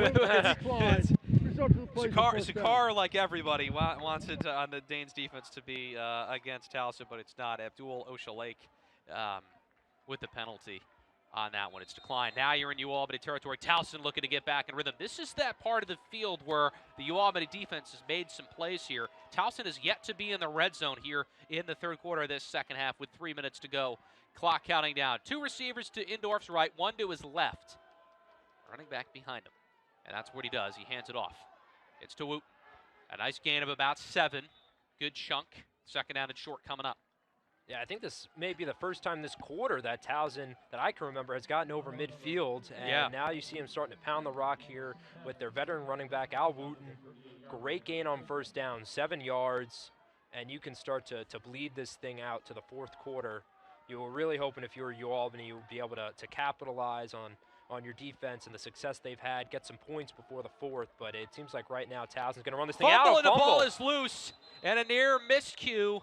And very fortunate, Towson. Boy, there's been some sloppy play from the Tigers. That's a 3-yard loss, brings up 3rd and 6 at the 41, because now it was a 24-6 game. UAlbany's outscored them 13-2. The pressure, you're starting to feel it, I think, a little bit on the road here if you're Towson. Oh, yeah. I mean, you have a great run on first down, and then just an issue with the handoff there. Obviously loses you 3 yards, so it goes from 3rd and 3 to now 3rd and 6, and that is not as easy to convert, you'd think. So UAlbany needs another big stop from this defense. Look for a blitz here, and you see number 28 at the top of your screen going up against the left tackle for Towson, Dan Volpe. That's Gales. Watch for him. 3rd down and 6. Indorf back to throw. He gets pressure in his face. Incomplete. It goes to nobody. And UAlbany, no flags, assuming the punting unit will come out on the field. Indorf is kind of like, oh, come on, give me a chance. And they slowly walk to the sideline. That's just pressure, and that's just an incomplete pass right there. That's all that was. Yeah, and who was that? It was number 28, Chris Gales again. Best player on the field. Volpe did a great job initially of stopping the rush from Gales, but as Indorf started to get flustered and is flushed to his left, Gales, with such heart, he never gives up on the play. Some of these sacks, it's just been because Indorf has been forced to hold the ball, and Gales just continues to fight through and eventually gets home. 1.5 minutes to go in the third quarter. Punt deep by LaFollette. And again, 5-yard line. UAlbany will take over with about 1:26 to go. It is a 26-19 game. And UAlbany is now driving to try and tie the game. Now they led 6-0, but only for about 4 minutes and change after an extra point. And it's been Towson since then. Jack Shields, the birthday boy, looks comfortable. 9 for 21, 121 yards and a touchdown. He does have that interception, but starting to play better in the second half Also has 58 yards on the ground, too. Yeah, and rule number 1 is get the snap up because they fumbled right on that 5-yard line right there. That went through the back of the end zone for a safety. So it looks like Simo is going to be in there, the dual threat quarterback, Georgia Tech transfer. So yep, and love the call. Yeah, agreed, Matt. Agreed. I like the play call here by Jared Ambrose, but the snap's the key. 1st and 10 on their own 5-yard line with 1:26 to go in the 3rd quarter. UAlbany trailing by 7. Simo escapes a would-be tackler and gets about 1. About a 2nd down and 9. He got out to the outside and just nowhere to go. Towson with a good job there preventing the run. Yeah, Towson is walking their linebackers up, and I think that's creating a little bit of confusion for this UAlbany offensive line with blocking assignments and the blitz scheme that Coach Shinnick has been utilizing. It's been working very well. So this right here, this 2nd down, I've said it time and time again, but you need to at least get 5 or 6 yards here. This needs to be a 3rd and manageable. Let's see if it is. Shields going to hand off. It's Uga. And I would say that's 3rd and manageable. I would say that's almost a 1st down. It might have been. He got about 9 yards. Well done. And the tackle by Jamez Drummer. He's a good linebacker, number 32. Drummer with the play. And Uga to the 15-yard line on that one. And just keep handing it to number 10 right now. He is feeling hot. I think that touchdown really rejuvenated this offense right here because Uga is running with some authority right now. Yes, he is. So you got a 1st down and 10. I don't believe that. Yeah, there we go. Got it correct. It was showing third down. I don't think this is out. Yeah, this isn't going to get snapped. And boy, I said it in the open. You always hope for it as a broadcaster, but good and competitive game we got heading to the 4th quarter, ladies and gentlemen. 26-19. Towson leads UAlbany here on Senior Day. Don't go anywhere. We got a good one after this.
Start of the 4th quarter. Towson up on UAlbany 26-19. Quick word from the sponsors. Of course, Broadview, official financial institution of the Great Danes. CDPHP, proud sponsor of the CDPHP starting lineups, of course, and a plan for life. CDTA. Visit them online at cdta.org to find out how they are keeping your ride safe and sound. Again, Broadview Federal Credit Union, the official credit union of UAlbany Football. The Bone and Joint Center, orthopedic excellence and exceptional care. And then, of course, Reimer. For any time UAlbany's in the red zone, the Reimer red zone, which you're hoping is on this drive. Homes of the Capital Region rely on the Rhino for your heating, cooling, or plumbing issues. Call Reimer Home Services at 518-509-HORN or visit callreimer.com today. All right, 1st and 10 at the 15-yard line is where UAlbany will set up shop. Jack Shields got to get rid of it, and he does it. It's a sack, and I think it's a secondary safety blitz, and it is. It's Caden White who gets home for the Tigers, and a big play to start this drive off with a sack. Yeah, it looked to be a blitz that was drawn up there from Towson right out of the 4th quarter. They said, we want to get some pressure early here and try to force this UAlbany offense backwards because they don't have a lot of room to work with right now up against their own end zone. Once again, I mean, they cannot get some breathing room, and you're going to start way behind the chains here on 2nd down now. This is a big play. Dropping back to throw is Shields. He gets it out to Uga. Nice chunk. That's a gain of about 6 or 7, maybe 8 yards. And it's going to set up, 6, 3rd and 13. Fred Thomas. Full name Alfred, but Fred with the tackle to wrap him up. Yeah, so this is one that you got to have here. If you're UAlbany, you're only going to get the ball back a handful of times in this 4th quarter, so each possession just gets so crucial. And when you see these 3rd and longs, it can be really frustrating as a play caller and on offense trying to convert here. Shields drops back to throw on a big 3rd and 12. Looking incomplete. It was Jordan Ray, and Emery Gant was in coverage, and just like that, a 3-and-out, UAlbany has to punt it right back. Not what you wanted on that possession, but good defense by Towson. It was a good route by Ray. It was good coverage by Gant as well. Ray found the sticks and worked his way back to the football, but I'm not sure if Shields thought he was going to keep going or what, but the airmail there is not going to help you out. And the defense, once again, for UAlbany is going to be asked to come up big, see if you can try to flip the field. Another short field to punt with. Lawson, they almost get home, and again, Lawson not able to get quite the leg on these punts that he usually does. Be careful there. Wow, that's a beneficial. That's only about a 30-yard punt, and Towson's going to have it at the UAlbany 37-yard line, already almost in field goal range. So it's funny how momentum and field position can shift. That guy right there, Troy Berschwinger, number 57, going to need him to keep doing his thing, and number 28, Chris Gales, has been outstanding. The wind is blowing from right to left on your screen here, so Lawson there is punting into the wind, and you saw the ball just kind of die in the air and start to lose distance. So for each punter and kicker, if it does come down to a field goal or what have you, it's going to be tough depending on which way you're going.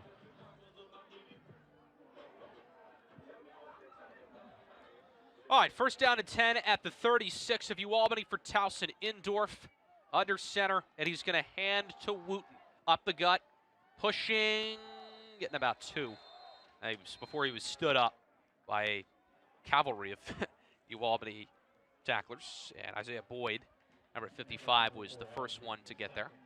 Yeah, Boyd, and you mentioned Berschwinger. He has been all over the place. Boy, has he ever. Both him and Dunathan, Chris Gales are the true leaders of this defense. A lot of guys, as we mentioned, in different spots than they normally play. You see Gales, who's only about 220 pounds, coming off the edge here, but he's done a great job getting to the quarterback today. He has Charlton's in motion. 2 receivers to Indorf's right as he snaps the ball. Looking over the middle behind Charlton, and 3rd down and 8 coming up. On this one, Dylan Dunathan wearing number 8 to honor the late, great A.J. Simon. Yeah, so be a big down here for UAlbany and Towson, because a 1st down here allows you to really run this clock down.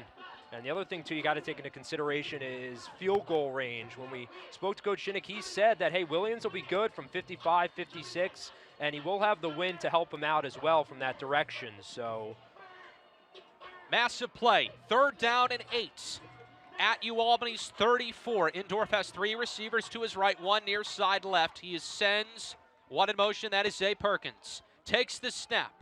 Drops back to throw. Feels the pressure. Drops it off to his running back. Complete for a 1st down on that one. Or no, he's short. My mistake. That's only a 6-yard gain. That's a good tackle. It's Jaden Estes who had the interception to seal UAlbany's only win this year at home against Cornell on September the 20th.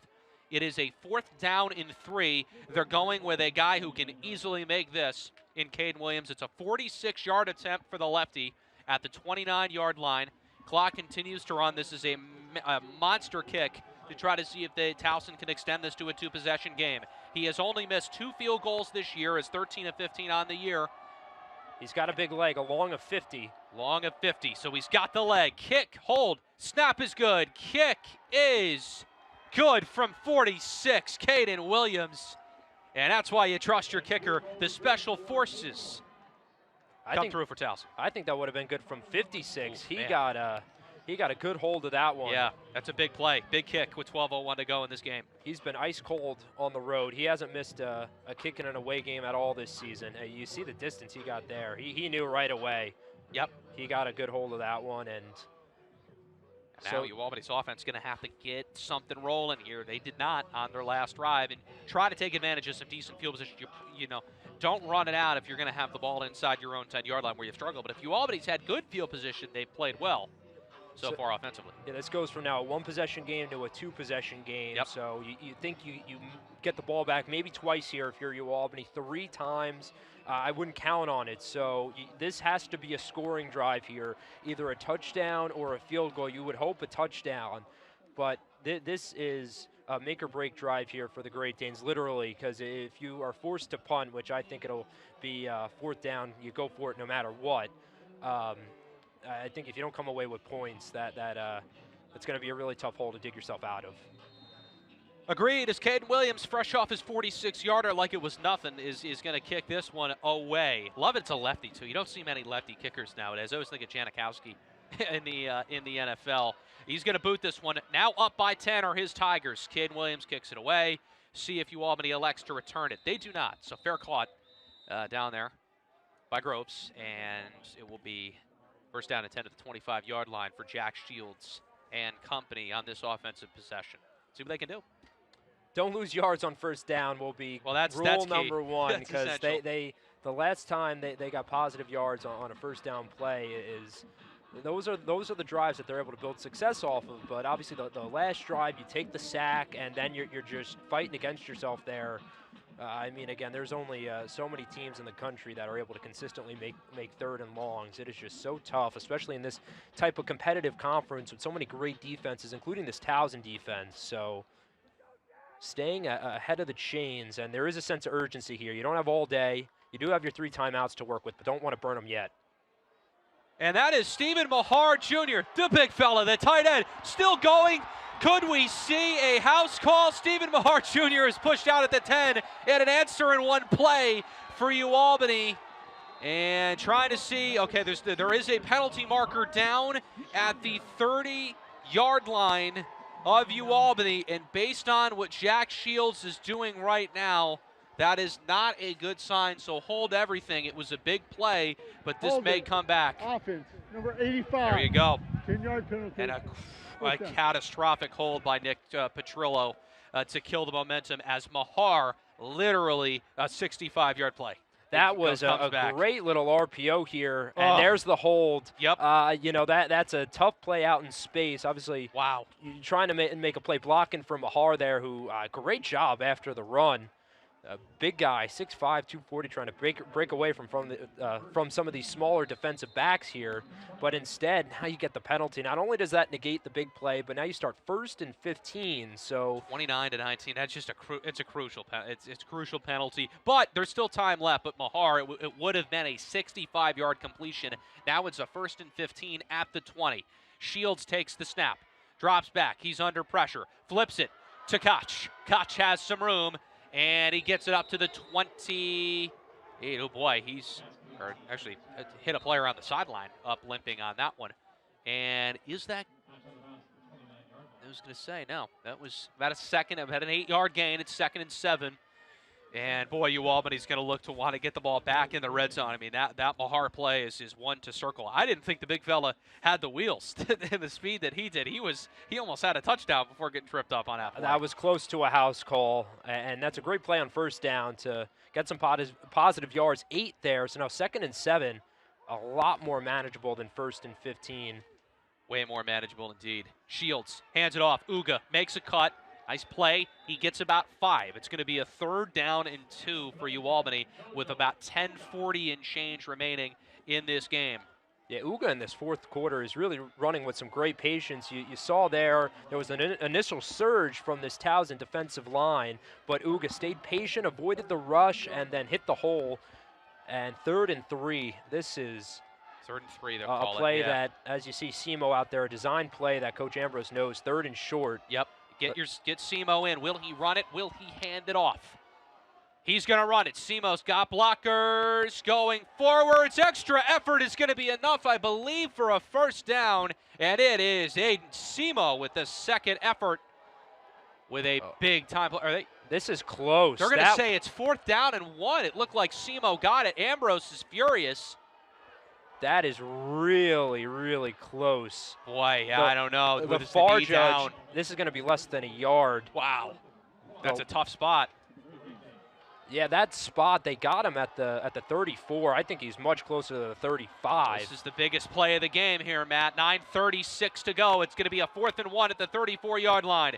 Simo takes the snap, goes up the middle, and I don't believe he got it. I'm not sure what the signal's going to be. Initially, it looked like it was short. Did he get the second effort? It is a first down. Yeah, Aiden Simo.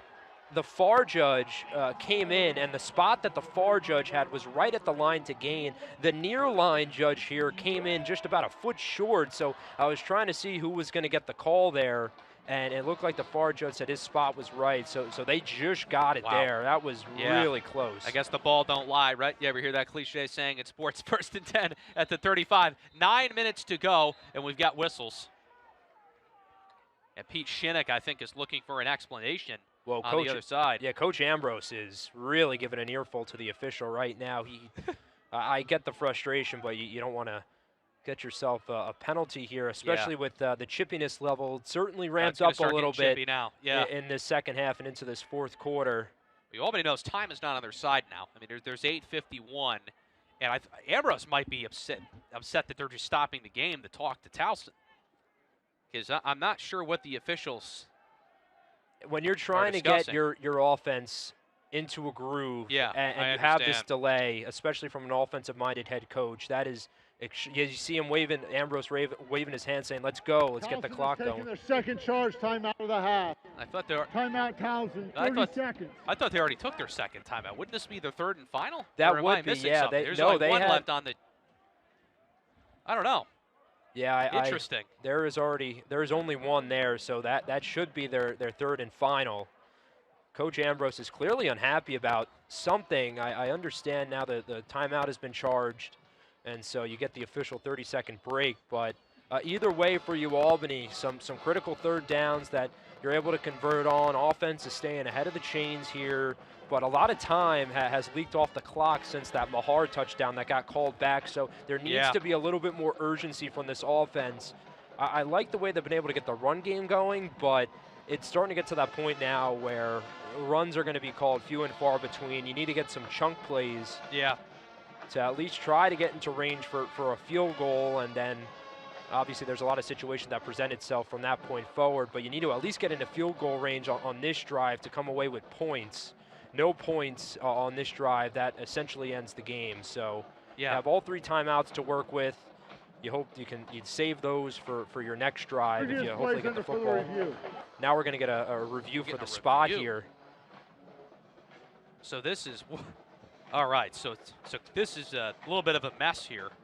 The officials working to correct it, but we've got a little bit of an extended delay here. 8:51 to go, lights are on. Wind, it's getting a little colder, little colder chilly up here in our broadcast booth. We'll take a quick 30-second break. We'll come back here after this on Flow Sports.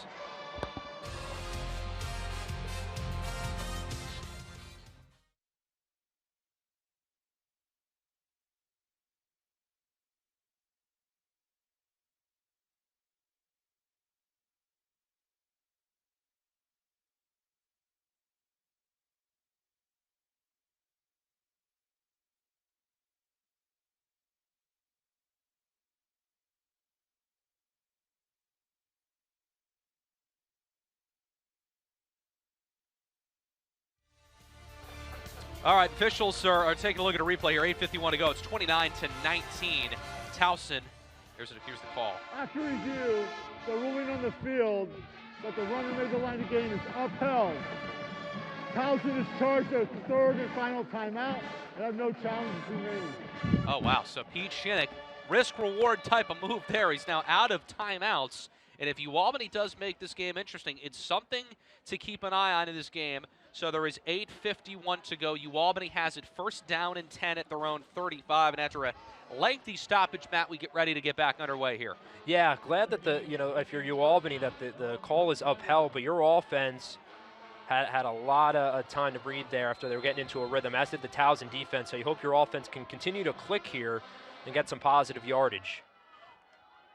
Shields takes the snap, throws it to Mahar, who had that big play that got upheld. Mahar just tried to run over. I think that was Brody. Brody, yeah, there's number 1, Brody. Hasn't been called his name a ton, but it's also because I don't think they're throwing at him a lot either. He's basically your shutdown corner, your Sauce Gardner's in the NFL, where you're just not even really throwing towards him. Yeah, he's got, at 6'1", he's got great size, and you can see it against some of these UAlbany receivers. He makes a big play there against the big 6'5" tight end in Mahar, but I think that was the play that they ran for almost the touchdown, but they ran it on the opposite side of the field here, so he's getting involved in the pass game. Yeah, Brody's on Jordan Ray near side. They try to run it with Uga. He may have gotten 1, but it's going to set up 3rd and short here. And again, clock is going to go under 8 minutes. The Mahar play was 11:50 on the clock, and UAlbany would have had it at the 10-yard line. But its offense still has the ball. It's a 3rd and 3 at their own 42-yard line. See what happens here. Bringing out some extra guys. Reg and Koch come in. Yeah, I'm surprised they don't go hurry up. The play call has taken a long time to get in there. There's a lot of really clock. long time. So under 7:40, partner. You're spot on with that. This is taking up almost too much time on this play. But if they convert it, it doesn't matter. So 3rd and 3 at the 42. Towson, see what they can do on defense, how much pressure they will bring. Shields is still into the game. He takes a snap. It's a little high, holds onto it, and he gives it to Koch. Koch has to make a man miss, and that is an outstanding open field tackle for Towson. What a play by Jason Shiggs on the outside, the defensive back. Take another look at this, Matt. Unreal tackle to force 4th down. Shiggs has been all over the place. He leads the team in tackles coming in today with 64. This is an aggressive secondary. We've talked about their tackling ability. They're great in coverage, sticky, but they're not afraid to get downhill and hit someone. So this is going to be another big 4th down. Simo is at quarterback once again here. Yep, this could be your ball game right here. Under 6:45 to go. 4th and 2 at the 43-yard line. It is 29-19. Aiden Simo under center. He sends Engelhard in motion as an extra blocker to the right. Simo takes the snap. He needs blocks. Pursues. I think he got there initially. And they stop it. Yeah, that's first down. Official signals first down. That is 2 big conversions, 2 4th down conversions on this drive for Aiden Simo. Gutsy. That's all you can say about Simo. Gutsy. Great job. Towson knows what's coming, and they simply can't stop it. I mean, it's not like they're running anything crazy here. It's a direct snap, and he's going to run it right up the middle. Just depends what side, the left side or the right side. But either way, as much as Towson tries to stack the box a little bit, they're unable to stop it. But about to hit the 6-minute mark. I'm surprised UAlbany's not going hurry up here. No, they're not. Taking their time, but it's a first down for Shields. He is probably going to have to throw that one away. Give him credit. He was looking for Jordan Ray up the sideline. Miles Brody was in coverage. 5:52 to go. 2nd down and 10 at their own 45-yard line. Senior day here at Casey Stadium. Michael Johnson Jr. and Matt Kearns broadcasting live on Flow Sports if you're just tuning in. Had a good one here. Entertaining second half, right? It's been awesome. It has been back and forth, a defensive second half to say the least. I think the only points were the safety and the field goal for Towson? Yeah, and also the touchdown from Uga as well. But other than that, it has been a low-scoring affair in this second half. Both defenses have come to play. They really have. That's a handoff to Jojo Uga on 2nd and 10. That's a big 5 yards, 5 to 6 yards. Huge, in fact, on that one. The offensive line, the big fellas, pushing the pile there. Yeah, this is a really nice run. 3rd and 5, which is 3rd and manageable. Again, though, UAlbany is taking their time here, and each time that it takes 20 to 30 seconds to get a play in, to get in formation, to snap it, and then run the play, it takes a little bit more time if I was an offensive coach that I'd be comfortable with. So I'm really curious when they're going to start to go hurry up. I wonder if it's because Towson has no timeouts. And you're wondering in that perspective, if you score, get the ball back, that's a factor. Not sure. Nonetheless, it's a screenplay that is blown up on 3rd and 5. They were looking for Koch. Towson was all over it. And on 3rd and 5 for midfield, Miles Turner, the linebacker, makes the play. And with the time, I mean, you hate to say this, but this very well could be your ball game here on 4th down and 8. 4th and 8 at their own 47 for UAlbany. And now about 4:45 and change to go in this one. It is 29-19. Their 3rd, 4th down of this drive, right? 3rd, 4th down of the drive, but this one is without Aiden Semo. Here we go. Jack Shields back to throw. Looking incomplete. Are there any flags? There are not. And Towson gets the stop, and it's Saka Brown again making a huge play on Tavari Groves, and with 4:31 to go, Towson up 10 will get the football back, looking to ice it out here on Flow Sports. We'll be right back.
All right, we take a look at our CDTA rusher of the game. Going defensive. I like it by our production crew here. Chris Gales, 5 solo tackles, 10 total, 1 for a loss, and 1.5 sacks, including the play that forced a crucial fumble late in the 3rd quarter.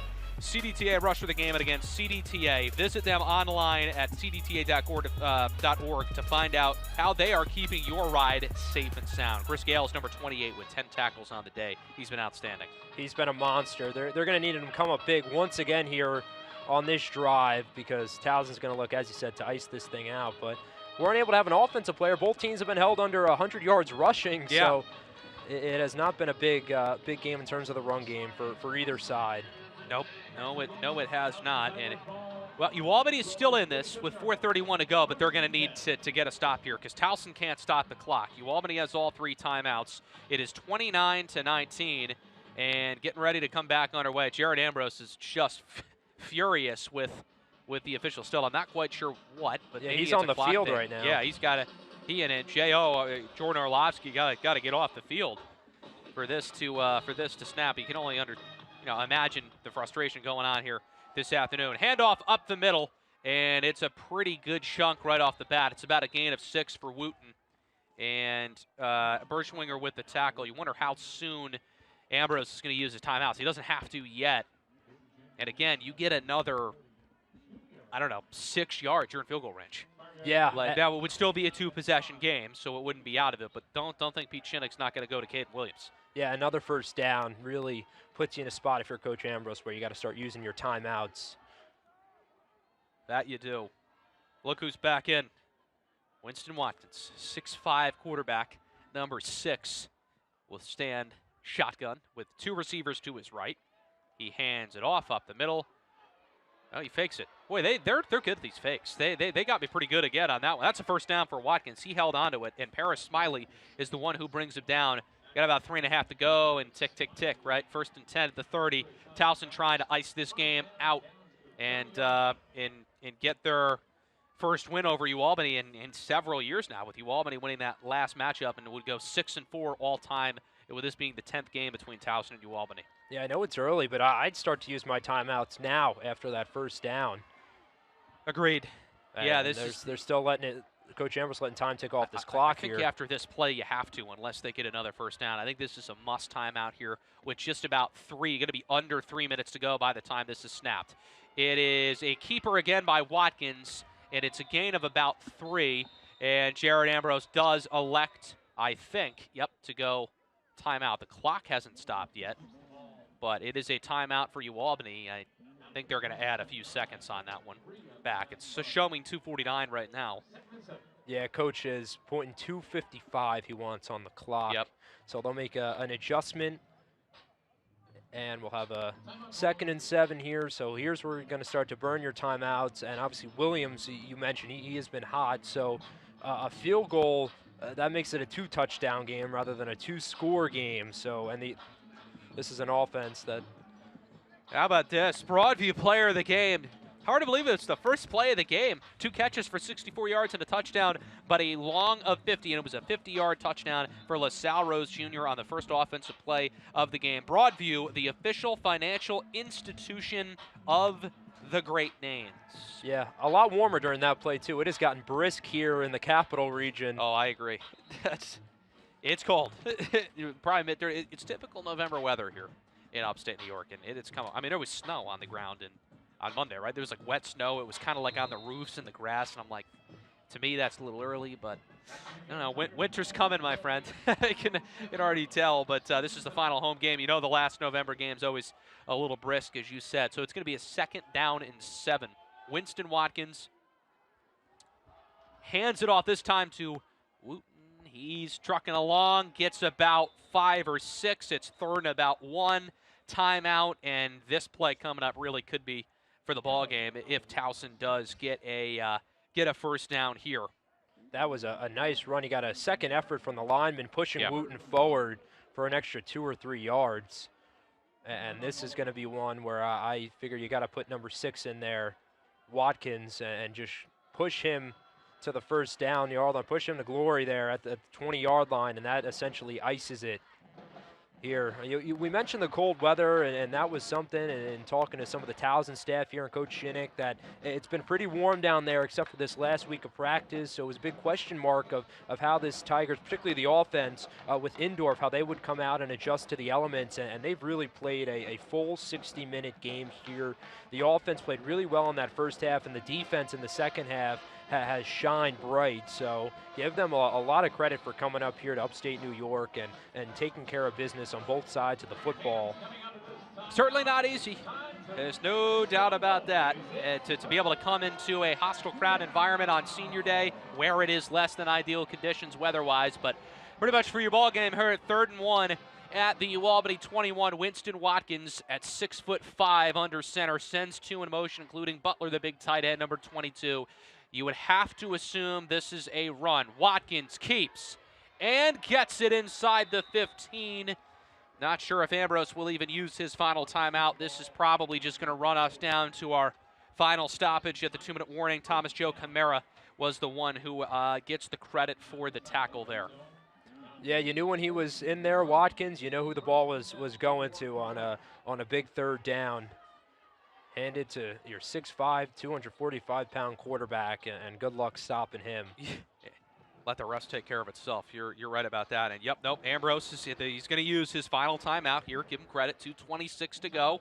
UAlbany fights to the bitter end, and yeah, and you wonder if some of the seniors that are graduating today that haven't really seen a ton of the field this year, although it seems like everybody has with all the injuries they've had. You wonder if some of the seniors will see the field here, get one last goodbye at Tom and Mary Casey Stadium.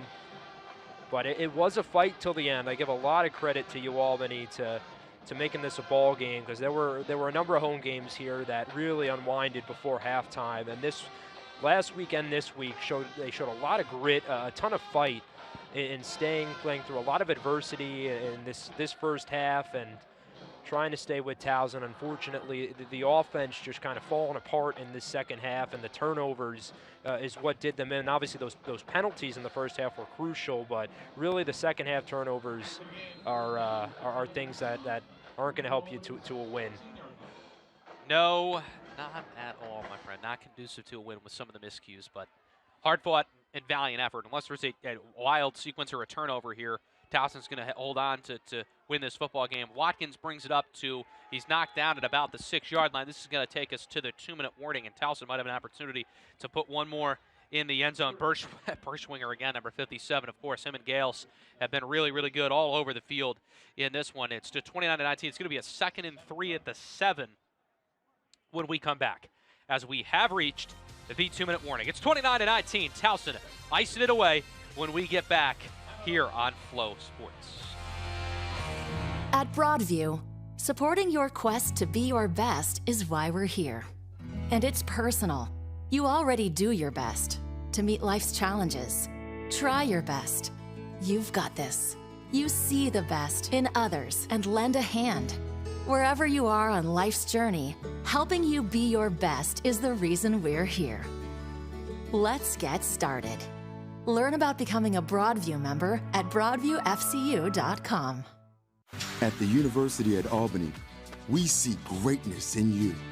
There's passion and purpose, a fierce curiosity, ready to blaze big ideas and tackle the tough questions. We see grit, drive, determination. The University at Albany is home for dreamers and achievers just like you. The world needs greatness, and you are one of the greats. You get yourself to class. You show up for meetings, at home and at work. Your flex is making time for yourself and your community, no matter what. Soon, CDTA will introduce its biggest flex yet, with added mobility options that let you bike, scoot, and share. Wherever you go, however you choose to get there, you can count on CDTA. We're here to keep you safe and the region moving forward. Final 2 minutes here on Senior Day. Towson leads UAlbany 29-19. And we will talk with, most likely, barring the unforeseen, Pete Shinnick coming up at the end of the game here, who we spoke to during the week, eager to get his take and thoughts on the game and ultimately hear the win on the road. Yeah, anytime you're able to get an in-conference win on the road is huge for your program, and I know Coach Shinnick, when we spoke with him, he's really building something here at Towson. Told us about all the investment that the Towson University has done into the athletic department. Yes. I want to say over $1 billion with a B. in investment money. And there's a touchdown. Walking in is Watkins. One final stamp on this one for the Tigers. And they are going to get to win to improve to 3-4 in the CAA Conference. And Pete Shinnick in his 3rd year got to be pleased with this performance. And there he is. Coach likes that, likes the performance. It's a gritty team he's got. And Watkins, we said before the game, Dave Vatz told us they will use him. Yeah, it's a great way to end this one off. They've got their senior day next week at home against Campbell, so an opportunity to get to 500 in conference play. That's something, because this is a really tough conference in FCS football. And Coach Shinnick has done a great job transferring all the success he had at West Florida to here at the D1 FCS level. Without question. A lot of West Florida, a lot of Florida connections. There's a minute 56 left in this one. 17-point game. Just about all she wrote here this afternoon, now turned evening. But yeah, this is a Towson team that many fans of the CAA CAA football need to be aware of, because, as we said, not only has the recruiting been phenomenal by Coach Shinnick, but we mentioned the money that this university is pouring into athletics. Yeah. They are going to be ones that are going to be competing with the Monmouths, the Villanovas, those type of teams. And obviously, UAlbany, this has been a tough year anytime you're switching coaches. So they've been in this conference for a while. They know what it takes to succeed. And obviously, this is a building year, and it's going to be more building. 24 guys that you have graduating today. Congratulations to the seniors for UAlbany. But there's going to be a lot of new faces around here in terms of players and a rejuvenated team in 2026 that you can hope have some success and really try to reignite what happened during that 2023 phenomenal stretch that they had to the FCS semifinals. Yeah, absolutely. Because there's potential. There are guys here that were on that team that know what it takes to play at a high level of football. So without a doubt. And, you know, the season will conclude against Monmouth coming up on the road, noon kick on Saturday. Roger and I will have the play-by-play call radio side. Caden Williams kicks it out of bounds. Rare miscue from him. It won't matter this time. Yeah, an opportunity for UAlbany to get some points here, and this is an offensive drive where, as I said, you figure you'll get some seniors in there to get some reps. Yep, playing for pride. And they will play till the final whistle, does UAlbany. That's what they do under Jared Ambrose. Yeah, give Jack Shields one more opportunity, try to put together a 2-minute drive here, get some points. He has been taking a beating today, and a lot of the mistakes haven't been his fault. The interception was ill-advised, but the safety was obviously the offensive line's mistake, and all the pressure that he's faced today from this Towson defense. For a defense that only had 12 sacks coming into today, they weren't playing like it. No, they weren't. There's a quick pass out to Mahar. He gets out of bounds, only taking 6 off the clock. It's a gain of about 7. Brought down by Miles Brody. Adding to his tackle list is the star corner, number 1. Yeah, 5 sacks today for Towson, so almost getting half of what they've had all year. Putting pressure a lot on the quarterback, and they're mainly rushing 3 and use the extra linebackers, kind of like a 3-3-5 type of formation for Pete Shinnick. Shields looking almost a one-handed catch, incomplete for Jordan Ray, and it's 3rd down and 2. And Brody in coverage again. Yeah, trying to get something downfield, and Brody is just step for step. Arguably the best pound for pound corner in the CAA. UAlbany had a stud 2 years ago in Amir Hall, who was one of the better shutdown corners who went to Michigan after. Reminds me a lot of him. Wears the same number 2 and number 1. Yeah, they both had that lengthy size, 6'1", 6'2". Big corner. Both can make plays in the run game as well. And here's a good play to Tavari Groves picking up the first down. He had that return early on. Had a quiet day since then. Yeah, he's one of the bright spots on this UAlbany offense. Just a freshman. He had some phenomenal first few games of the season. Was a little quiet towards the end of this season, but again, with all the injuries and things like that, he has been getting the cornerback 1 from a lot of teams as a true freshman. Shields hit as he throws, intercepted, and if he didn't trip over, it probably would have been a pick 6 to seal it. It was 32. Jamez Drummer to put the icing on the cake for Towson on this one, and Shields hit as he threw, and that is why that was thrown directly to him. Yeah, I think it was Trayvon Adams who got the hit, and Jamez Drummer, we've been calling his name a lot. 2 sacks, now the pick. He's been all over the place for this defense. Similar to UAlbany, they've got a lot of guys Towson does on this defense that can play a number of different spots because it's such a unique scheme. As you mentioned, they run a lot of nickel package with 5 defensive backs out there. They've got linebackers that can play both inside, outside, rush the passer. Then this defensive line has really been finding their own this game, getting to the quarterback. And Indorf will take a couple knees and that'll be this one on its way. How about this? Victory formation for Towson, 36-19 is going to be your final here at Casey Stadium on Senior Day, the final home game for UAlbany, as they will head to Monmouth with the Great Danes next Saturday at noon to finish regular season, still searching for that first win in the CAA conference. And they've had a couple of good opportunities these past few weeks, and we'll see what happens. It would be an upset. There's no getting around that against Monmouth. Monmouth is the real deal. Ranked number 12 in the CAA. Put up another 60 bomb today. Yeah, another one, too. They've done that more than once. They can score with the best of them. That's a program that's totally been rejuvenated, and that's going to be the final snap of this game. Towson going to walk away with the with the victory here. We're going to get set to talk to Pete Shinnick here in just a second, so we're gonna shift our stance your partner, in a second here in our broadcasting booth. This is good because then we face away from the wind, which get a little warm, which is nice too. Well, of course the time does have to run out first as well. Yeah. The 36-19 your final here today. There's Coach Shinnick, and he's building a heck of a program at Towson. This Florida connection has been big for him, but you see both teams out here having trouble establishing the ground game. It ultimately comes down to the passing offense of Towson, the turnovers they're able to generate, and finishing drives was crucial. So great job to the Tigers, and congratulations to the seniors for UAlbany that'll be graduating. Yeah, 24 of them, right, honored at senior day. 36-19. Our final here this afternoon. Towson improves to 3-4 in the conference. UAlbany, unfortunately, is still winless, and there's Coach Shinnick, who we are going to try to effort on. I believe he's heading over as we speak. We've got him live, making his way over. Eager to see what he thought about his team's performance. But yeah, Matt, it was a game where UAlbany had several chances. That Mahar play and the penalty that was brought back was a big loss too. Wait till he gets set up, throws the headsets on, we get confirmation, and we should be all set. All right, we'll go down and now. Pleasure to be speaking with the head coach of Towson, Pete Shinnick. Coach, congrats on the win. And when speaking with you earlier in the week, you had said that UAlbany on the tape is a gritty team.